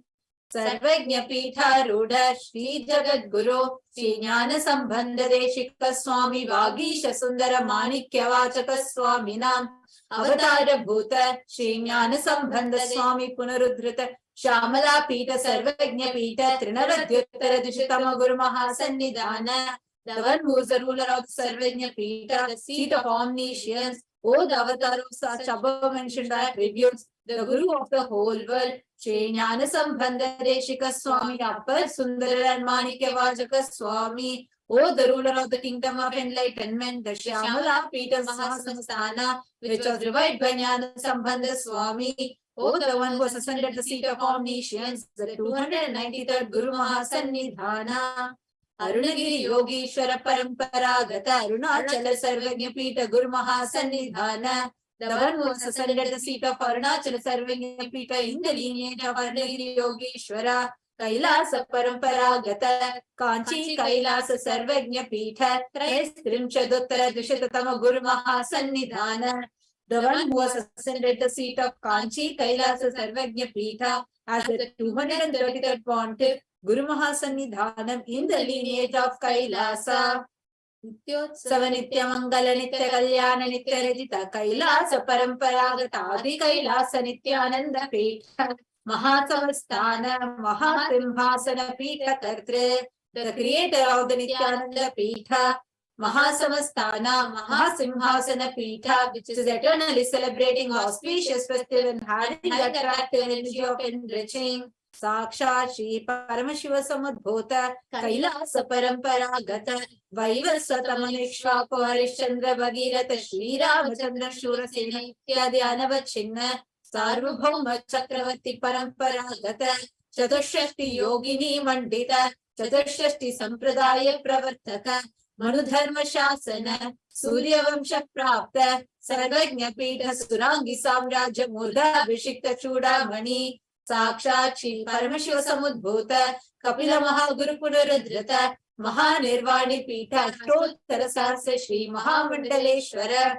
the 1000th Shri Mahamandaleshwara Mahanirvani Pita established by Bhagavan Paramashivam and revived by sage Kapila. Sakshat Shri Paramashiva Simhasana Abhishekta Samasta Garanayaka Shri Mahaganapati Samarambha Navachindana Pitadishwara Guru Parampara Prapta Atala Pitha Ashtottara Sahasratama Ashtottara Sahasra Shri Atala Pitadishwara, the 1008,000 Shri Atala Pitadishwara of Atala Pitha, which has an unbroken lineage of the Pontiff starting from Bhagavan Mahaganapati, who is the leader of the Ganas and who was coronated by Bhagavan Paramashivam himself. Dharma Mukti Swarga Purasarna Pita Prayo Vimsha Guru Mahasannidhana, the 23rd Guru Mahasannidhana of Dharma Mukti Swarga Purasarna Pita Kailasa Paramparagata Adipita Sarvajna Pita Jagat Guru, the Jagat Guru of Adipita Sarvajna Pita in the lineage of Kailasa. Shri Kailasa Punarudharaka Shri Kailasa Paramacharya Srimad Paramahamsa Parivrajaka Acharya Varya Satchidananda Pranava Swarupa Shrotriya Brahmanishta Srimad Jagat Guru Shri Bhagavat Shri Nityananda Paramashiva Shri Jnana Sambandha Deshika Paramacharya Swami Nam Prityartam. Who is in the state of Paramahamsa, the Acharya of all sannyasis and parivrajakas, the embodiment of the pure truth, consciousness and bliss, the embodiment of the sacred civil home, the knower of the Vedas, the one who is established in superconsciousness. Esham Padaravindayoho Bhakti Siddhyatam Guru Kripa Katacha Siddhyartam क्षेमस्थैर्य वीर्य विजय आयुरारोग्य ऐश्वर्या नाम अभिवृद्ध्यर्थम धर्मार्थ काम मोक्ष चतुर्विध फल पुरुषार्थ सिद्ध्यर्थम मम समस्त दुरितोपशान्त्यर्थम समस्त मंगलावाप्त्यर्थम भगवत् श्री नित्यानंद परमशिव प्रसादेन सकुटुम्बस्य ज्ञान वैराग्य जीवन मुक्ति प्राप्त्यर्थम च श्री नित्यानंदेश्वरी परमशिव शक्ति समेत श्री नित्यानंदेश्वर परमशिवस्य श्री नित्यानंदेश्वरी परमशिव शक्ति समेत श्री नित्यानंदेश्वर परमशिव अवतार भूत सर्वदेव देवी स्वरूपस्य भगवतः श्री नित्यानंद परमशिवस्य ध्यान षोडशोपचार सर्वोपचार अर्चनाराधन पूजां प्रार्थना करिष्ये। ओम आनंदगंधनिलयाय नमः। भवरोग भेषजाय नमः। ओम कल्पतरवे नमः। ओम पशुपतये नमः। ओम पार्श्व विमोचकाय नमः। ओम ईप्सितफलदायकाय नमः। ओम भाग्यवृत्ति परिवर्तकाय नमः। ओम माधव्याधि विनाशकाय नमः। ओम समस्त कल्याण गुणान्विताय नमः। ओम विडदिपुरीश्वराय नमः। ओम श्री कैलासपतये नमः। ओम ह्रीं नित्यानंदाय नमः। ओम हां हौं शिवाय नमः। ओम श्री नित्यानंदेश्वरी परमशिव शक्ति समेत श्री नित्यानंदेश्वर परमशिवाय नमः। ओम श्री नित्यानंदेश्वरी परमशिव शक्ति समेत श्री नित्यानंदेश्वर परमशिव अवतार भूत सर्वदेव देवी स्वरूपाय श्रील श्री भगवत श्री नित्यानंद परमशिव श्री ज्ञान संबंध देशिक ब्रह्मचार्य स्वामिने नमः।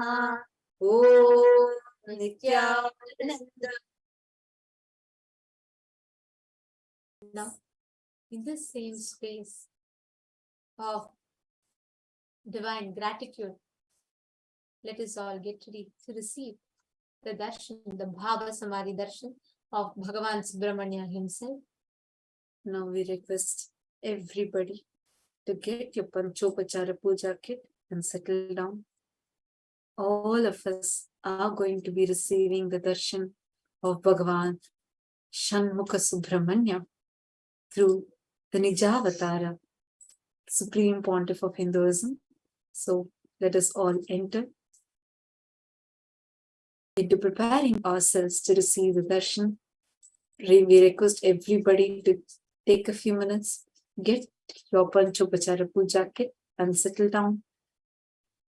And we also request all the participants that are sitting on the two-way video conferencing, receiving the Nayana Diksha directly from the avatar. Please make sure that you are seated in front of your camera. Please do not turn off your camera. We request everybody to please be seated and be visible clearly in front of the camera. And we request all the participants that are watching us live on YouTube and various social media platforms. We request all of you to ensure that you have your complete full name on your YouTube or your profile, whichever profile you're viewing this through. Please ensure that as your full name and your proper picture also, such that we can see and verify that it's you. As per the Kailasa's digital security policy, we request everybody to adhere this so that we can have the best experience. Now, let us all get ready. Let's enter into meditation.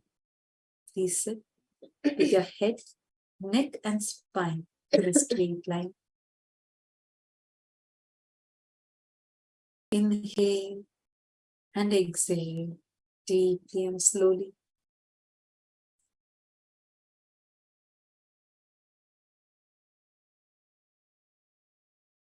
Unclutch from everything.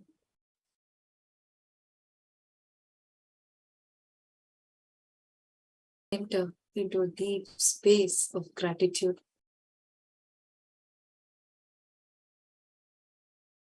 Visualize Swamiji in Ananda Ganga the space between the heart center and navel center. Visualize Swamiji in your Ananda Gandha and start chanting the Mahavakya. Om Nityananda Paramashivam. Om Nityananda Paramashivam. Requesting everyone to continue chanting the Mahavakya.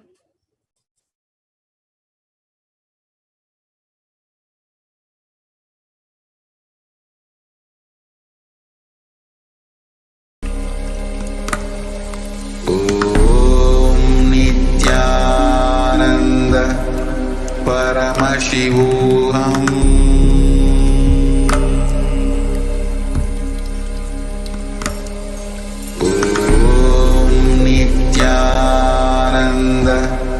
Paramashivam. Om Nityananda Paramashivam. Om Nityananda Paramashivam.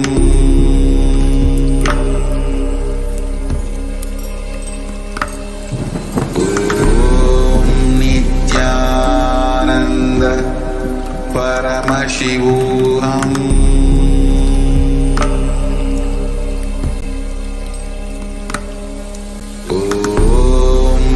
Nityananda Paramashivam. Om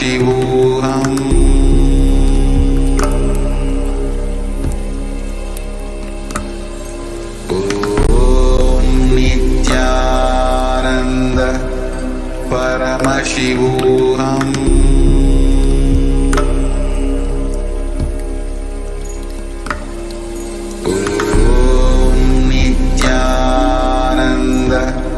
Paramashivam.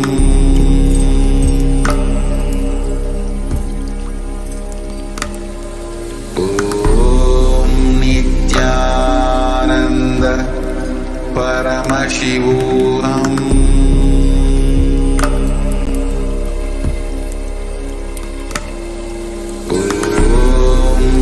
Nityananda Paramashivam. Paramashivam. Om Nityananda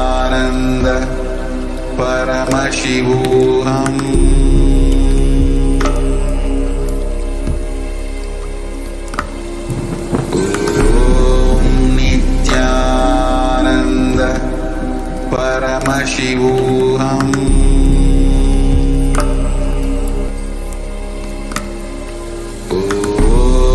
Nityananda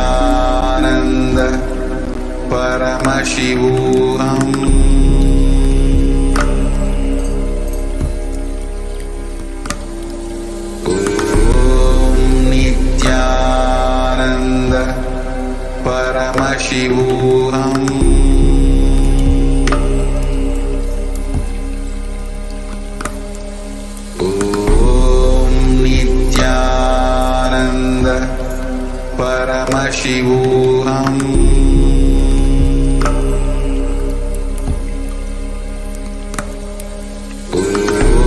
Om Nityananda Paramashivam. Om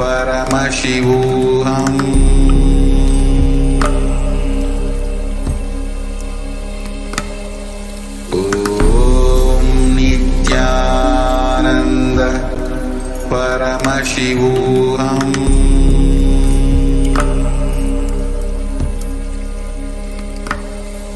Om Nityananda Paramashivam.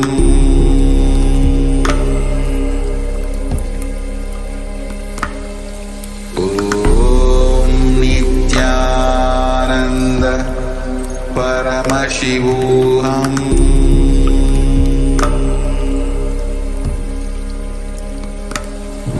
Om Nityananda Paramashivam.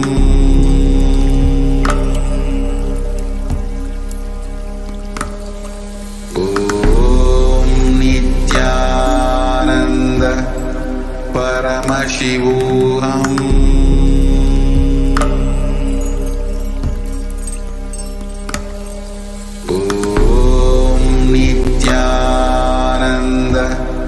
Paramashivam.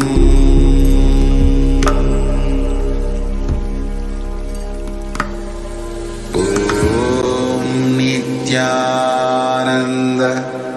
Paramashivam.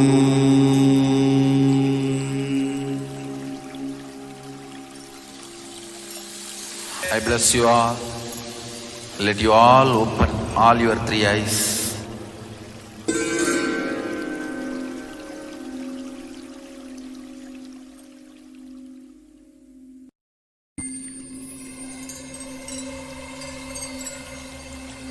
I welcome you all with my love and respect.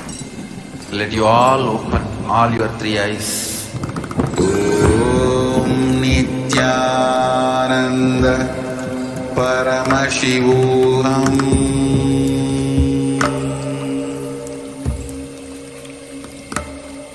Om Nityananda Paramashivam.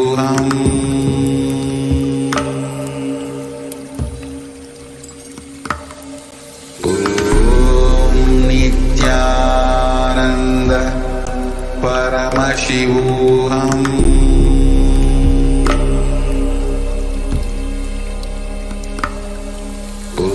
Om Nityananda Paramashivam.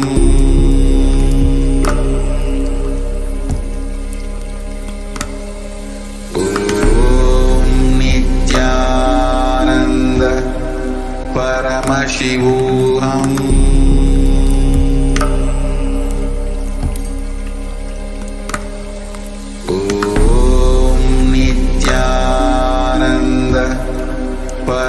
Paramashivam.